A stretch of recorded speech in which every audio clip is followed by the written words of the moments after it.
Creepy TikTok couples are not a rare commodity these days, but what sets Cheryl McGregor and Karan McCain apart is the 37-year age gap between the two. They make a living off social media by posting uncomfortable TikTok videos that nobody asked for.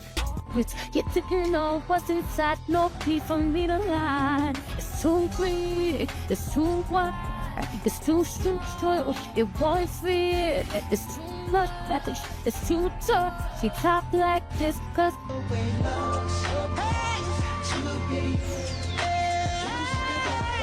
And if that all wasn't grim enough, they were also planning on having a child together. Not naturally, of course, given Cheryl is over 60 years old and can't produce eggs. But instead of going the normal route of adopting, they decided to get a surrogate mother, and that went left pretty quickly. Their surrogate mother turned out to be an addict, threatened to kill the baby, and even after the baby was born, she refused to hand it over, and now nobody knows what the hell is going on. But to begin to unpack how unhinged all of this is, we need to start from the top. Karan was born in 1997 and Cheryl was born in 1960. She's currently 64 years old and he's 27. Their love blossomed around 2020 during the pandemic when the world turned to TikTok for content. Cheryl had an account too, and one day she was shooting a video and Karan came across her and jokingly said she shouldn't delete that. Cheryl then asked Karan to make a video with her and they started getting together to do it regularly. Yes, that's true. He helped made me feel better because he told me not to delete that, and I didn't, so I encouraged him to do a dance with me, and that's really how it started, from that dance. From that meet cute, which birthed their TikTok relationship, she started to get comments from her fans asking her to take note of how Karan is looking at her. She did, and Karan came forward and professed his love. Comments, and they were saying, look how he looks at her. And I was like, oh God, I looked and I was like, oh my goodness. So it went from there, and then he came out. And I told her, yeah, go on, Karan. I told her, hey, I got feelings for you. I don't know how long she didn't want to cross that line because she said friends should stay friends, but I was like, hey, we can cross that line. If you don't like it, we can take a step back. And we crossed that line, never went back. But they probably should have gone back. In fact, they probably shouldn't have crossed the line to begin with because she was already 60 years old at this point, and he was in his early 20s. It does seem that Karan pushed for them to become a couple, and she was all too happy to go along with it. Karan also seems to be the one who's more frisky regarding their unusual relationship. He says one night he slept and dreamt about her, and when he woke up, he was, in his own words, aroused. I asked her out and I caught feelings first. She gave me this dream. I woke up and I was just aroused, and I told her about it. Stop. We decided to make it into a relationship because we're both happy. The more affectionate of the two of us, I can't keep her hands off me. She get me aroused, I'm telling you, it happens so often. Lord, yo. Now, with that in mind, people have wondered whether it's Karan who's exploiting Cheryl rather than the other way around. We'll explore that angle more later in this video, but Karan did speed things up, proposing to Cheryl only 8 months later in 2021. He live-streamed the event.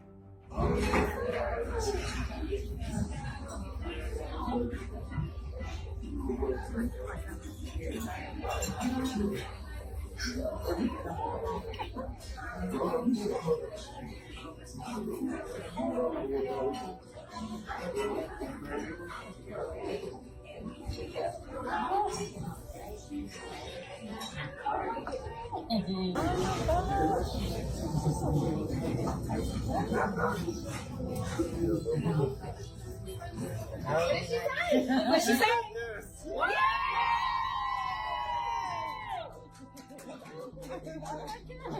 Okay, let's see what this is. Let me see what it looks like. Come on, girl, you gotta show it. Oh, we gotta see that. Oh,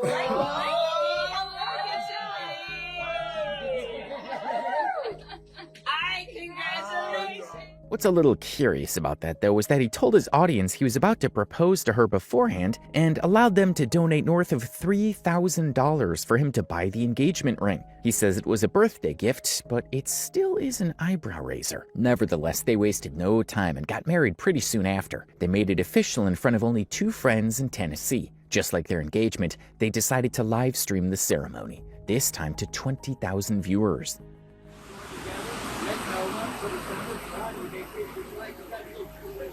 Yes!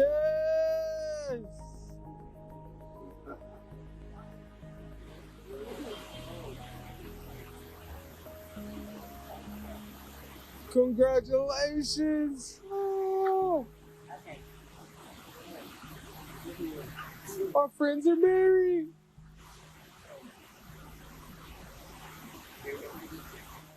Cheryl and Karan later revealed that they initially wanted to keep the ceremony a secret because of all the hate they were receiving online. It doesn't make much sense, considering they just donated to help buy them an engagement ring. Another reason why nobody attended their wedding is because neither of their families agreed to it at first, especially Cheryl's. There's no real public information about Cheryl's first husband, or if indeed she's had multiple husbands or not, or even if he and they are still alive. What we do know, however, is that Cheryl has 7 kids of her own and up to 17 grandkids by the time she got married to Karan. And just about none of them or any of Karan's family were down with the marriage.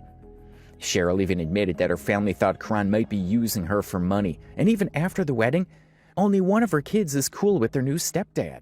Unfortunately, no. It's been a battle with them. Us trying to prove to them that it wasn't a joke as well. And then it was more out to prove to the family, which is my 7 children, that he wasn't, they were saying he was using me, and we weren't using each other. We can't help who our hearts fall in love with. So it's been a battle, and out of 7 of my children, I really have 2, but one that really stands by us through everything. And it took her a while to come to that conclusion to like him. Well, you hope. Even her one daughter, who's cool with their relationship, still looks extremely uncomfortable when hanging out with her mom's new husband, as do most people. So as a result, Cheryl and Karan receive a lot of hate comments. A lot of them are directed towards Cheryl, and it definitely has an effect on her. We'll look into some of these comments later on, but on the surface, this seems unnecessarily harsh. Yeah, sure, the age gap between the two of them is extremely large, and most of their content seems to be bait, designed to enrage or shock people into engagement. But despite that, most of their viewers still recognize that they are 2 consenting adults, so they don't deserve to have such extreme hate coming their way just because of their weird decisions. But they'd be wrong. A very important part of the Cheryl and Karan love story that they tend to quickly gloss over is that they actually first met each other in 2012 when he was 15 and she was 53. So they've known each other since he was a child, and on top of that, Cheryl's son at the time was his boss. My very first job, her son was my boss. She would always come up there and get food and speak to everyone there. It's pretty hard to ignore the power dynamics there. On its own, it's not enough to use as conclusive proof that Cheryl groomed Karan, but at the very least, it adds a whole new layer of red flags that she's known him since he was a child and he was directly working under her. Many people have pointed out that if the roles were reversed and Cheryl was a man, there'd be no question about it. And there's also no question that there is some sort of psychological hold that Cheryl seems to have over Karan.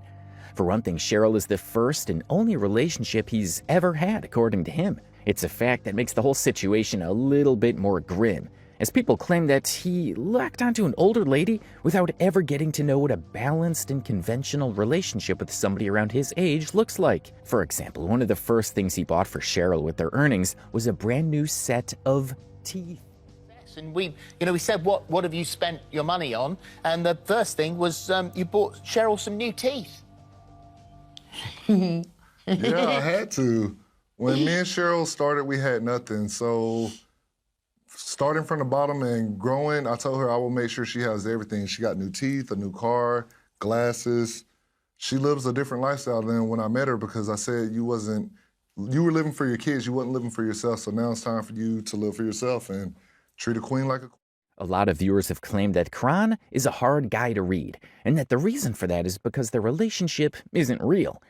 Initially, one of the more popular fan theories was that they weren't actually married and they're just using each other for content. The only substance behind this theory was the extremely small wedding they chose to have. But all in all, the theory holds a little water, as they've been together for years at this point, and we've unfortunately seen them kiss and a whole bunch of other stuff we'll be getting into soon. But another fan theory which got popular one time was that Karan was being forced into the relationship and married Cheryl against his will.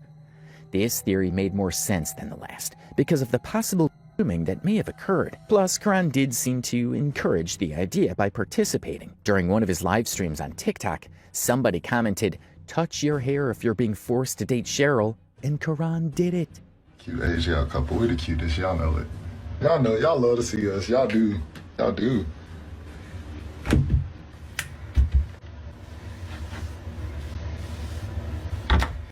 Yo, me and Cheryl finna eat. Hey. After that clip went viral, people wanted more clues. So on a different day, they asked him to wear red in his next video, and he did. On Anitka One's video, wear red if you're forced to do this.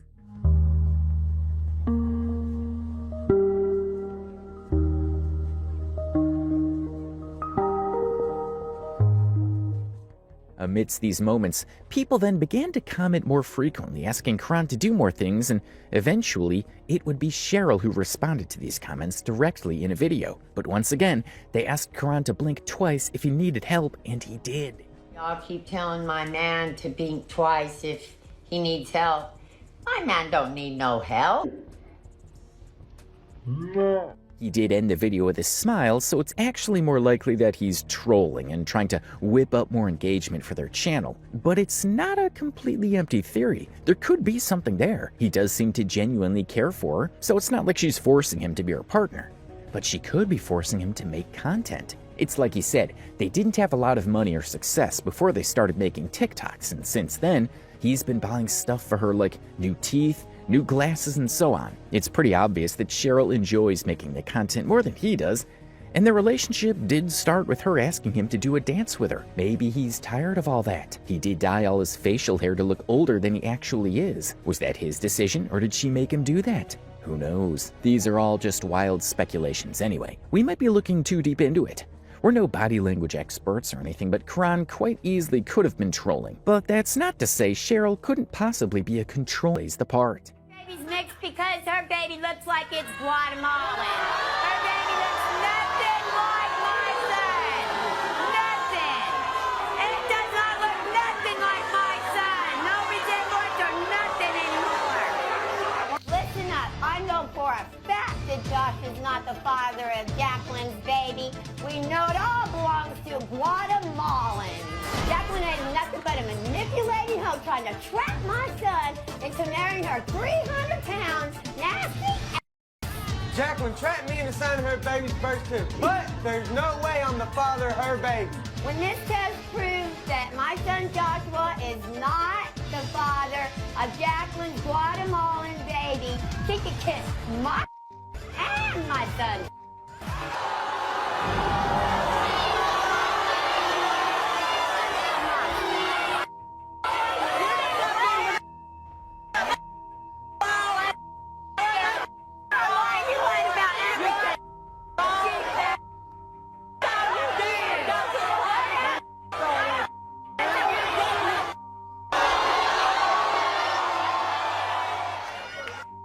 Can I ask you something? Yes, sir. Why is it your business? It's my business because it's my son. That's what's my business. It'll always be my business because he is my son and I will protect him and do what I can. But that's pretty much as dark as Cheryl's past gets. For the most part, she's really just an old granny who loves to be the center of attention. Unfortunately, however, Karan's history gets a lot darker. He was arrested after getting involved in insurance fraud, where he intentionally caused car accidents for a profit. On November 15th, 2021, a police report titled "Rome Man Intentionally Caused Wrecks Over a 4-Year Period to Defraud Insurers" revealed some damning truths for Karan. The report read, a Rome man was arrested Monday on accusations that he intentionally caused several wrecks over the past 4 years in order to collect insurance benefits, according to Floyd County Jail reports. Karan Shahid McCain, 24, is facing several counts of felony, insurance fraud, and making false statements to law enforcement, as well as aggravated assault. He's accused of striking vehicles or causing vehicles to strike him and then filing false injury claims against the driver's insurance. The first one occurred on September 29, 2017, at the intersection of North Elm Street and Shorter Avenue. While driving a 2007 Mercury Mountaineer, McCain caused a wreck with a 2004 Toyota Sienna. He accused the other driver of an improper lane change and claimed to be injured. He was transported to Redmond Regional Medical Center for treatment. About a month later, on October 25th, he sought treatment at Floyd Medical Center and claimed the wreck occurred on October 24th. McCain is charged with 3 counts of felony aggravated assault, 8 counts of insurance fraud, 2 counts of false statements and writings, first-degree criminal damage to property, 2 second-degree criminal damage to property, 3 misdemeanor counts of reckless conduct, and 2 counts of false report of a crime. The charges stem from a number of incidents over a 4-year time span. On June 29, 2018, McCain struck a 2015 GMC Terrain with his 2003 Infiniti G35. McCain then gave false statements to law enforcement, as well as an investigating insurance carrier, to obtain benefits from the insurance policies. McCain also claimed injuries and sought treatment at Floyd Medical Center. While speaking to a Geico insurance agent about the incident, McCain's friend, Debron Ricardo Woodard, 32, claimed to be a witness and denied knowing McCain twice during the phone interview. Over a year later, on July 29, 2019, McCain was a passenger in a 2006 BMW driven by Woodard. While driving along Shorter Avenue near Curtin Street, he applied the brakes hard enough to cause a 2013 Toyota Sienna to strike the BMW from behind. Woodard and McCain then made false statements to the police and insurance carriers to collect the benefits. The two also claimed to have injuries from the wreck when reporting to the insurance carriers, but told officers they had no injuries. Woodard is charged with 2 counts of felony insurance fraud, 2 counts of false statements and writings in matters of government, misdemeanor reckless conduct, and false report of a crime. On August 11, 2019, McCain was driving the 2006 BMW when he intentionally struck a vehicle at the intersection of Shorter Avenue and Tamassee Lane. He then made a false report to law enforcement officers and insurance carriers in order to gain benefits from the policies. During the incident, he caused damage in excess of $500 to the other vehicle. While driving a 2007 Pontiac Torrent on August 2, 2020, he intentionally caused a wreck by striking another vehicle at the intersection of Shorter Avenue and North Elm Street. He then made a false report about the wreck to both law enforcement and insurance carriers to gain benefits. He also claimed injuries from the wreck in order to collect money and caused over $500 worth of damage. On December 22, 2020, McCain drove a 2007 Nissan Altima to strike another vehicle at the intersection of Shorter Avenue and Horseleg Creek Road. He again made false statements to law enforcement and insurance agents in order to gain benefits. He ended up causing over $500 worth of damage to the other vehicle. On January 7th, McCain made false statements to law enforcement and an insurance carrier about a hit-and-run wreck involving a tour bus at the intersection of 2nd Avenue and West 3rd Street. McCain claimed bodily injuries from the wreck to seek funds from the insurance company. Back on February 24th, at the intersection of Shorter Avenue and Marigold Road, McCain struck a vehicle with intent to cause a wreck. He then made false claims to police and insurance carriers in order to gain benefits and collect money. McCain caused over $500 worth of property damage during the wreck. On May 30th, McCain caused another vehicle to strike his 2008 Nissan Altima in order to claim insurance fraud. He made a false report to law enforcement and insurance carrier in order to gain benefits. During the wreck, he caused $500 worth of damage. McCain was held without bond Monday while Woodard was released on bond. McCain had previously gone viral on TikTok for posting a video with his 61-year-old wife, Cheryl McGregor. The couple has 1.2 million followers on the social media platform. I know that was a really long read, but it's important to highlight because this is part of the Karan and Cheryl equation that doesn't get enough light of day. Karan is a serial scammer with a long history of arrests going all the way back to 2017. The nature of the crimes needs acknowledging too, as he's often putting his own life at risk to grift a couple $1,000s from insurance firms. And that last bit of the article is pretty important to acknowledge. Karan continued to commit these crimes even after getting together with Cheryl and blowing up on TikTok. In fact, if anything, he seemed to be doing a lot more of these schemes in the first half of 2021 when Cheryl and Kron first blew up on TikTok after getting together. On the 29th of July 2024, Cheryl and Kron posted this video onto their channel. Hello. We're at the women's shelter that we got. That's in Adairsville, Georgia. We are in the process of restoring it and bringing it back to life so we can bring something back to the community. This is something we're very passionate about. So we're going to take y'all and get y'all into what we have planned. According to them, they were buying this property they're standing in front of called the Future Sore House located in Adairsville, Georgia. The plan is to buy this 22,000 square foot facility and revamp it into a children's and women's shelter, providing services like free daycare, free clothing, free hygiene products, a state-of-the-art cafeteria, detox and rehab, Bible study, horse riding, a swimming pool, an exercise room and classrooms for GED prep, business classes and trade classes. This was certainly an ambitious move that seemed to come out of nowhere, and of course they wouldn't be able to achieve it without your donations.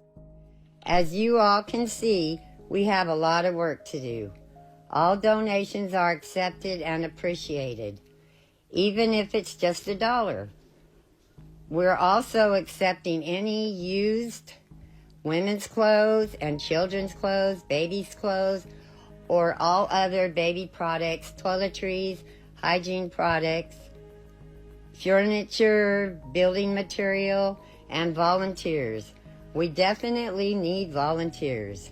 If you're interested in volunteering, need community service, please go to our website and... They may have listed a whole bunch of things here, but make no mistake, the only donations they were looking forward to were cold, hard cash. This video dropped to mixed reception from their audience. On one hand, you had people praising it like, "Taryn, damn y'all, I wasn't expecting this from you, but I'm all here for it. Thank you. And y'all are setting an amazing example and starting off an amazing opportunity." And on the other hand, you had people who were suspicious about it like, "Am I missing something? Are they like millionaires or something? It'll take about $2 million a year to operate on the low side." The logistics of how two TikTokers were going to run a whole charity shelter would be irrelevant, as it turns out that this was all a huge scam. A statement was put out by the involved citizens of Adairsville reading, "Hello all, I hope everyone is well. There has been a lot of static in circulation recently of a couple of Rome, Georgia, who had posted a video of a large building in Adairsville that they claimed to have and were turning into a women's and children's shelter. They did not purchase this property. They did not lease this property, nor were they ever in contract for this property. While the owner of the property believes a women and children's shelter in Adairsville would be beneficial and an incredibly noble undertaking, at this time he did not feel this was the right couple for such a project. He has repeatedly requested that the video of them soliciting money for the property be removed, to no avail. Any and all donations they have and continue to receive are in no way affiliated or going towards this property or the actual owner of the property. For those of you curious about the history of this unique property, before it was obtained by the current owner, it was a girls' reform school. Before that, it was the American Church, and before that, many, many years ago, it was a mental hospital. The stone foundation of the original mental hospital structure can still be seen. It is now a private property. We ask respectfully that no one makes any more attempts to access the property. So Cheryl and Kron were not only lying to their audience in order to grift free donations, they actually refused to take down the video when they were asked to. Even today, this video continues to be up on their channel, and they intended to ignore the backlash as long as most of their fans don't find out. Eventually, almost a week later, they did make a response to getting exposed. They claimed that they never actually said that they own the Sore House, and also that they already have a new location in his hometown, alongside a vision to have many more across the country. Hello. So we did not purchase that property in Adairsville, Georgia. There was a lot of things going wrong with the property. There was a lady there who harassed us completely on the internet that is homeless, that lives there in a barn. And she harassed us because we said she would have to get rid of her horses because they're malnourished. That's not something you can have on any type of, you can't do that. And she got mad that we told her that.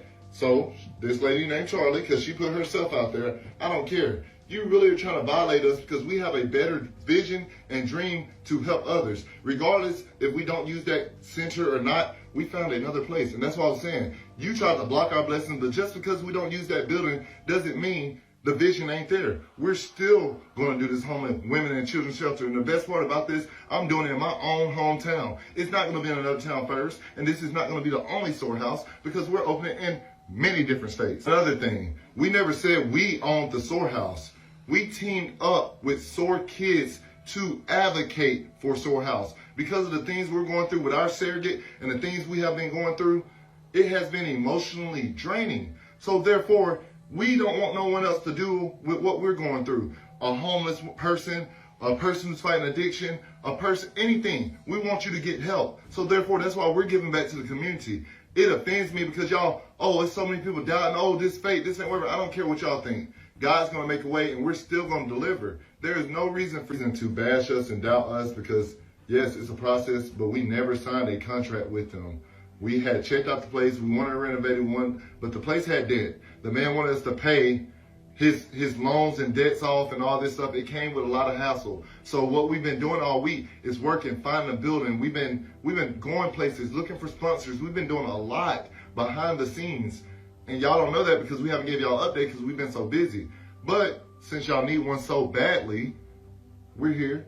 We're still going to do the storehouse. We're going to advocate for it because that's something we feel passionate about. Yes. That's something we love. And I felt like it's something I'm doing to change other people's lives. Like, I love giving back.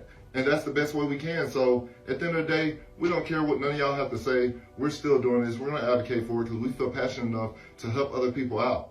Like, all these people got these platforms and so quick to judge and bash us. But what have you done with your platform? What have you done to give back to the community? What have you gave? Nothing. But you're quick to judge us and doubt us and all this stuff. It's okay. God got us. We're covered in the blood. So it don't matter what y'all got to say. We're still going to keep doing this storehouse and we're going to keep advocating because we're passionate about it. Karan's tone here had very quickly shifted to being defensive, and he seemed to toss out every single explanation or excuse to see which one stuck. The main one being that he never said that they own the place is a straight-up lie, or at the very least, they never bothered to make that clear. Facebook post came out. They're basically gaslighting everyone and saying, we never said we bought that place. So let's take a trip down memory lane, shall we? And when I say memory lane, I mean they posted this like 6 days ago. Hello. We're at the women's shelter that we got. Listen, Dansville, Georgia, we are in the process of restoring it and bringing it back to life. Now, one of my friends on this app, Kimberly, posted a video sharing that Facebook post from the property owners. Only until then did they make this response video, and now they are threatening to sue her for defamation. Hello. So we did not purchase that property in Dansville, Georgia. There was a lot of things going wrong with the property. There was a lady there who harassed us completely on the internet that is homeless, that lives there in a barn. And she harassed us because we said she would have to get rid of her horses because they're malnourished. On any type of, you can't do that. And she got mad that we told her that. So this lady named Charlie, because she put herself out there, I don't care. You really are trying to violate us because we have a better vision and dream to help others. I mean, I guess I must have missed a chapter because I don't know what lady they're talking about, but we're talking about this right here. This Facebook post from the owner of the property. You two said out of your own mouths, you got this property and we're in the process of restoring it. There's also the fact that they kept these two videos apart. The original announcement video that they made asking for donations went up on Cheryl's TikTok page. And 1 week later, the follow-up video, which was supposed to explain the truth of the situation, went up on Karan's channel. So some people who saw the original video might not see the other one. It's almost like they want people to keep donating to their fake charity. Like I mentioned before, this is one part of the Cheryl and Karan story that lots of people do seem to gloss over, and yet it's a crucial piece of their history. Karan already had an extensive record with the police for several cases of insurance fraud and false statements. That's a criminal record that Cheryl must have known about, and now they're even trying to scam people together as a couple. They'll evidently do anything for money, including lie to their audience, and it's something we might see more of when we get into their surrogacy drama. I mean, we know that Karan allegedly made a business out of deliberately getting into car accidents. So lying to strangers on the internet must be a whole lot easier. Speaking of, another one of their revenue streams would be their OnlyFans. Yep. Pretty early on in their relationship, they capitalized on their growing audience to set up an OnlyFans account, where they charge you $11 a month to watch them do unspeakable things to each other. At first, people thought it was a joke or a lie, but Karan started posting some of the content directly on Twitter. Today, that content is deleted from his Twitter page, but a link still exists in his bio that takes you straight to the OF page. Nobody knows how many subscribers they have on there or how much they make off of OnlyFans, but knowing how many people are on the internet, it's probably way more than it should be. Thankfully, they never mention their OnlyFans in any of their content, but the existence of one at all is part of the reason they get so much hate. A lot of couples have claimed to the title, but Cheryl and Karan might legitimately be the most hated couple on TikTok. Right from the beginning of their content creation journey, they get videos mocking them like this. What do we want more than anything right now?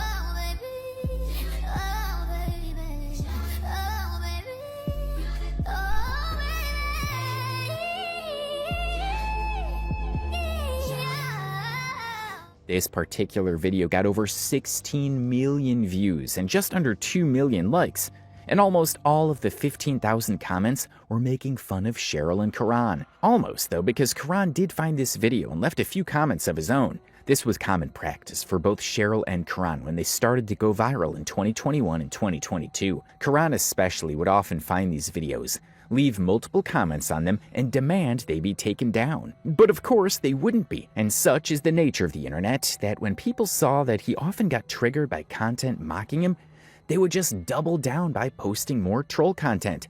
Eventually, he learned not to respond. Karan initially seemed to be the one more triggered by hate because he kept responding, but actually Cheryl is more affected by it. And 20 million likes, and we get like 10,000 hate comments a day. It's horrible. We can actually pull some up right now. He's trying to collect that insurance money. When you married the cast from The Walking Dead, don't be rough with her. You will break her bones. The most hateful stuff, it'd be like, they call her a zombie. You're dating a corpse, necrophiliac. How can you date your grandma? Do members of the public stare when you go outside? Oh my God. Yes. Everywhere. In public, we don't receive no hate like that. Like, behind the screen, you ain't got to worry about it. You can hurt her feelings and watch her cry, and it'd be okay. And who gets the worst comments of between the two? Me. The negative comments affect me horribly sometimes. They make me cry. I can't handle some of it. A lot of this stuff is so hurtful. It makes sense that Cheryl is more affected by it because remember, her own kids don't agree with the relationship. All but one of them, of course. On top of that, seeing how vulnerable Cheryl and Karan are to these comments, they start a running joke where every time they see Cheryl in a video, they pretend to be shocked that she's still alive. Cheryl's not dying no time soon. She's not dead. Not for long, though. Not for long, though. That's a messed up comment. It really is. People need to get a life and stop trying to take mine away from me. Grammy, stop hitting on your great-grandson. What's weird to you is normal to us. The comments got worse every year around Cheryl's birthday in July. Fans usually start a rumor that Cheryl passed away, and it never fails to go viral.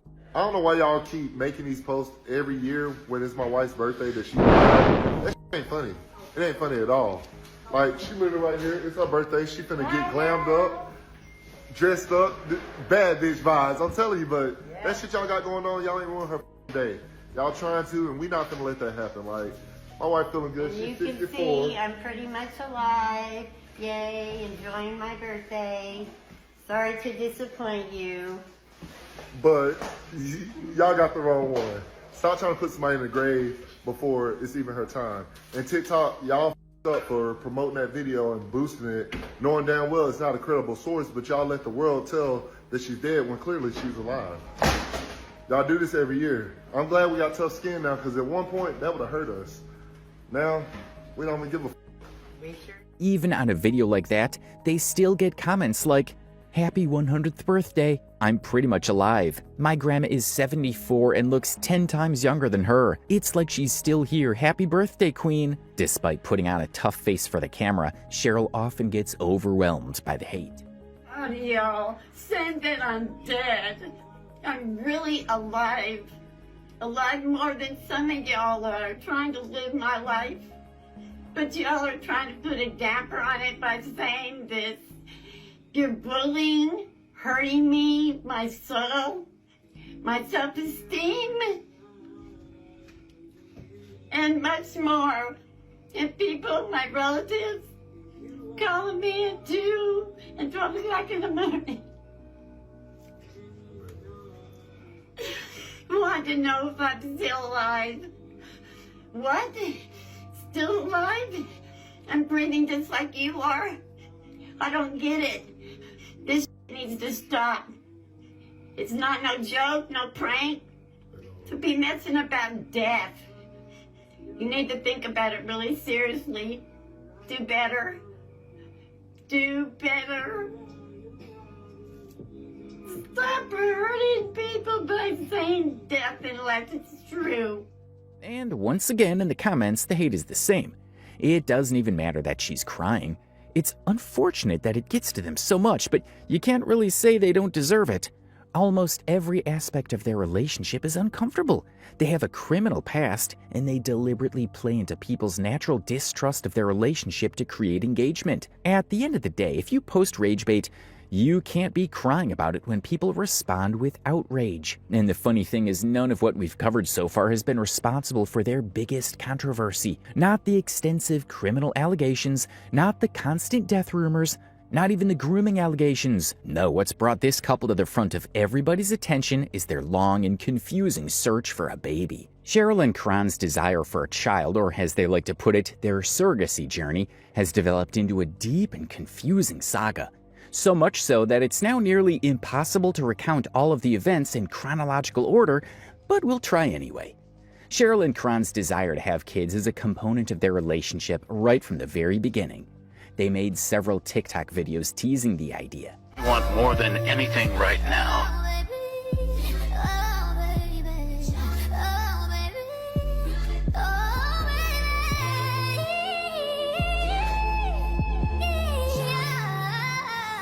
So the first question on anybody's mind when they revealed this desire to the public was, why?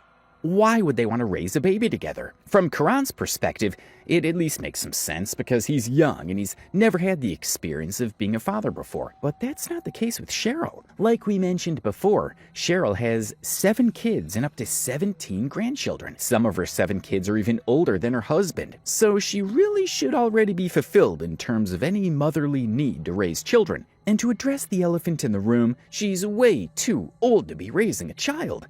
Before that child becomes a teenager, it's likely she'll be gone, and Karan would have to be a single father. Cheryl simply does not have enough left in the tank to raise another child at her age, but she disagrees. They're very outraged. They said, I guess just because of my age, I can't take care of a baby. What? I've got more energy than probably half of these kids that are taking care of babies now, and I don't see it a problem. Cheryl might have you believe that she's a clean bill of health, but that's not entirely true. Yes, she's still got the energy to run around and do her TikTok dances, but she has had periods where she was in and out of the hospital. In one of their videos, Karan even admitted that she's been diagnosed with COPD. Hello. Hello. I know a lot of y'all want an update on Cheryl's health, and she's actually doing pretty well. She's doing better than what she was when we went into the hospital. Like, she wasn't doing good, and we didn't realize that. That was a neglect of health on both our ends. Like y'all said, I should have been the one to be like, hey, baby, you need to go to the hospital. I did that part, but Cheryl felt like she told me they would admit me if I go in the hospital. And she was right. Her potassium levels were low, just like last time when this happened before. And they gave her steroids. They found out she had COPD, EKG, CAT scan, everything was done right. So we're just grateful that she's here another day, and we found out the problem and what was going on, because we didn't realize or know what was going on with her. No, and I feel a lot better, and my health is really important that I neglected, and I'm feeling so much better. about myself and my health, and hey, I'm back on the road to recovery. It was horrible. Never want to go down that road again, really. COPD stands for chronic obstructive pulmonary disease, and it's a common lung disease causing restricted airflow and breathing problems. It's sometimes called emphysema or chronic bronchitis. In people with COPD, the lungs can get damaged or clogged with phlegm. The disease has no cure and only worsens the older you get. People with COPD, like Cheryl, have a higher chance of getting other health concerns such as lung infections like the flu or pneumonia, lung cancer, heart problems, weak muscles and brittle bones, depression, and anxiety. Although COPD can be maintained, improved, and medicated, the condition has no cure and tends to be progressive. So yeah, Cheryl's health should be a concern in any plan to raise a kid. But then again, she has made videos where she's carrying her fully adult daughter by the hip at her old age, so maybe she's all good. Who knows? Bust down on the gas. Cardiana. I was home with my kid, Mamiana. Real I don't be with all that drama. Nah. Money, my business, I'm a bother. But regardless of whether or not she could stay alive long enough to properly grow the child, the question remains, why would she want yet another child after already doing that 7 times over? Is it because she wants a child with Karan? We know she's way too old to get pregnant herself, so she can't carry his baby, so exactly how do Cheryl and Karan intend to become parents? We are looking for a surrogate mother or adoption. Hey, how are you? Good, how are you? Good. I'm interested in somebody that is carrying a child, that cannot care for this child, that just wants to reach out to us. I would love it just like I love the rest of my kids. I'm really not worried about me having a problem being a mother again. Actually would have more time with this child than I did my other ones. I really don't care for a boy or a girl, but I'm excited because I've never had to experience this. I've never done any of this, and this is amazing doing it with my wife. Although she mentions both surrogacy and adoptions as options there, they seem to have only ever considered one of those options since 2022. By 2023, Cheryl revealed that they've tried surrogacy 3 times and failed. Had 3 surrogates, and right now we are looking for another one, and also maybe adoption.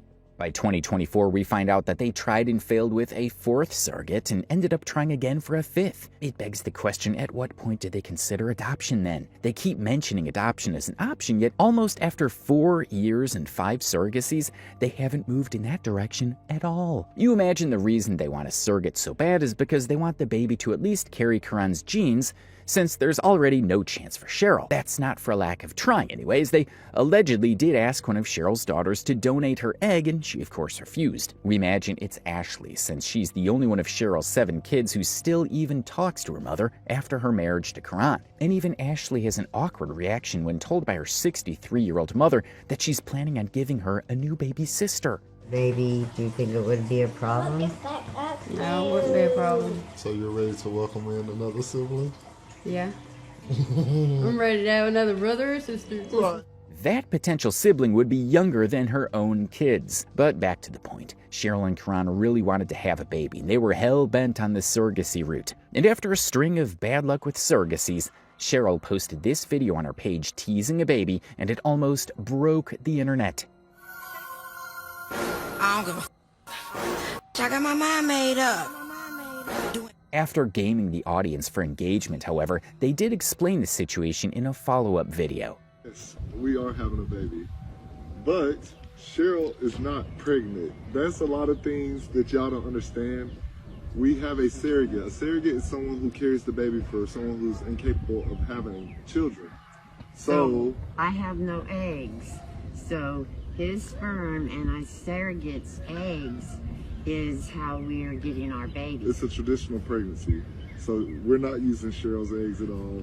No, we'll not have her DNA, but the baby will call her mother. I will be the father. I will be adopting the child when she has it. So that's basically the touch around with the surrogacy. Cheryl is not pregnant though. Y'all keep getting that wrong. I'm not pregnant. Yeah, I mean, I shoot the club up, but it miss, I guess, So, but that's not, it's okay. My eggs are dry, don't have any more. So this is the only way we're gonna have a baby, and hey, why not? I'm just excited. I'm telling you, I'm excited to be a dad. Like, you just don't know. It's awesome. I'm excited too, very excited. And just as they answer a few questions, some others rise up. He called it a traditional pregnancy rather than an artificial insemination. So does that mean Cheryl gave him a pass to sleep with the surrogate mother? Or did Karan just use the wrong words? Given that they claim to be going to a clinic regularly, we're going to give them the benefit of the doubt that it's the latter. The comments on this video were, as usual, a mixed bag. You will make a wonderful grandma. You're gonna be such an amazing grandma. You all really had to explain it to the people in the back. So happy for you all. The name of their surrogate mother is Taylor Owens. And although they regularly mention a doctor and a clinic that they visit, they didn't go through the normal due process for this baby. Very important. That'll be relevant later when everything starts to go wrong. For now, it's happy times for Cheryl and Karan as they made another update, in which they announced a date for their gender reveal. Hello! Hello. So, we're fixing to be going to the doctor in the next week, and we're going to find out the gender of our baby. But we're not going to find out until our gender reveal, which is coming up in the end of June. And we're also going to have the close friends tour. Our close friends tour is about to start. We need to know what locations y'all want us to come to. Because every time we have one, it's going to be brunch, it's going to be a podcast going on, special guests, and you get to meet us. Yes. And we'll be having merch there also. So let us know what cities y'all want us to come to, because we're coming. We announce our dates on June 10th. So y'all will be knowing soon. So, you know, let us know. But we're excited about this doctor appointment because we get to know our baby gender. Like she said, we won't know personally, but it's ready. It's on the roll.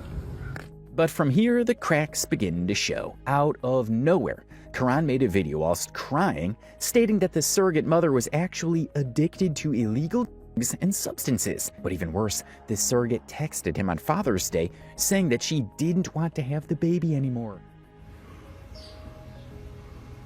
I know.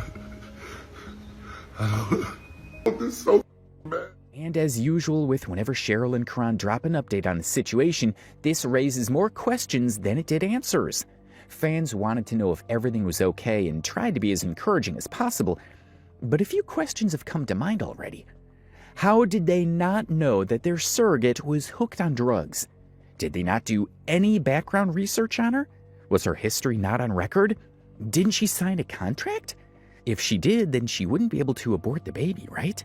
They made another video update soon after where they said the tension between them and the surrogate has been diffused and that she's no longer considering terminating the pregnancy. But not a lot of the meaningful questions were answered. Hello. Hello. So I'm just giving y'all another update with the baby situation. I feel like I don't want to dwell on them emotions that I felt the other day because I felt low and weak. So that was a time where I broke, and I'm just not trying to dwell in the negative because, yeah, it was a lot of things that weren't getting done right and being done right, but we're trying. At the end of the day, we're going to keep going because, hey, the baby's still healthy. It's still processing very slowly, but we have to take it one day at a time. So I'm not going to dwell on the negative and just be, oh, what if? It's in God's hands now. Yes. And we cannot control what's going to happen. So at the end of the day, I have good faith that everything's going to move a lot better because, yeah, that was a cry for help. And I hate to do things like that, but hey, it worked. It got us better communication. It got us better social skills with her. And it's like everything's moving accordingly. Like, so we just got to keep our head up and take it one day at a time. And we're just not going to dwell on negativity because as far as I'm concerned, everything is moving a lot better than what it was. I'm not trying to disclose too much more information, but we're doing better, and everything's been abided by the contract, so that's all that matters. But it's still coming. We don't know yet, but it's coming. In the meantime, they lent more validation to the growing theory that they were only getting a baby to use it for content as they filmed themselves going shopping for baby items. I can't wait. We have our little baby, and it's gonna be like, I'm a father. This is good, right? Seemed to people that they love the idea of having a child more than the actual child. But anyway, the gender reveal came along in July and they made a great big spectacle. Then in another unforeseen twist of fate, late in July on Kron's birthday, they drop another update where they mention that their surrogate has been arrested. And they were happy about it because it meant that she would no longer get access to drugs and therefore the baby would be safer. Hello. So today is my birthday and I did have an amazing celebration thanks to my wife. She was really great with her gifts and it really was sentimental and made me feel special. So, yeah, we got to talk about it, the elephant in the room. So once again, and I'm not doubling back on anything I said, we didn't know there was an addiction. We didn't know anything, and yes, she is incarcerated right now. It's not good our baby is in a situation that's, it is in, because, we weren't prepared for the circumstances that came with the surrogate we chose. We take accountability on that. Yeah. But now that we know she's incarcerated, at least we know our baby is clean and it will be taken care of. Yeah. Like, there's no worries about anything because there's no drugs around for her to get. And I did discuss that and I did say that we were fighting something that I couldn't battle and that was it. I didn't know it was that deep. I didn't even think it was that drug. No. But the fact that is the drug, it is what it is. I feel like God's gonna cover us and it's gonna give a healthy baby. And that's all I want for my birthday. It's a healthy baby and I feel like God's gonna deliver because it was in the prayer. At the end of the day, I had an amazing day. We know what's going on. Our baby's still alive and healthy. It's just, yeah. Tough cookie, we did get a surrogate who's going through things. We can't judge, but at least we know our baby will be healthy because there's no drugs for her to get. So just, keep us in your prayers. Yes, please. Because it's a crazy journey. And then in what was a shockingly bad decision, they decided to make another TikTok video. This time where they dance in celebration of their surrogate mother being in jail. Get up here! Let's dance! Let's dance!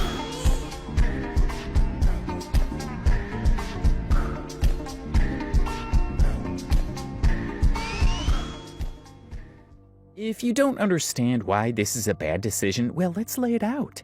For one, they didn't go through the correct process in picking out this surrogate. Secondly, given that she was previously contemplating aborting the baby, according to them, the last thing that woman needs is anything that would stress her even more, like legal troubles, for example, and thus encourage her to go through with the abortion. Plus, it's really bad behavior on their part to use their large platform with millions of subscribers to broadcast that woman's personal issues, especially considering that she was already being difficult with them. In response to this, she might do something extreme like decide to end the pregnancy or decide to keep the baby for herself. And wouldn't you know it, that's exactly what happened. I'm tired at this point. Literally, it seems like every day I have to go something with this whole surrogacy journey. And that's why I'm pissed, because it's like, this isn't the pretenses you came on with. And the fact that you're trying to keep my child from me, and you can't say you're not because you got an Amazon registry and you put baby stuff on there. We don't need help from you getting stuff for our daughter. You're not even naming her what we want to name her. You're trying to I don't know what you're trying to do. And it's the weirdest thing, but the pretense you came on ain't the same thing you're giving to the world. The same stuff you're telling to the internet is not all factual. And I'm going to state it. Here we go. And so this is where Karan goes into detail, revealing texts and narrating the story of how he met the surrogate.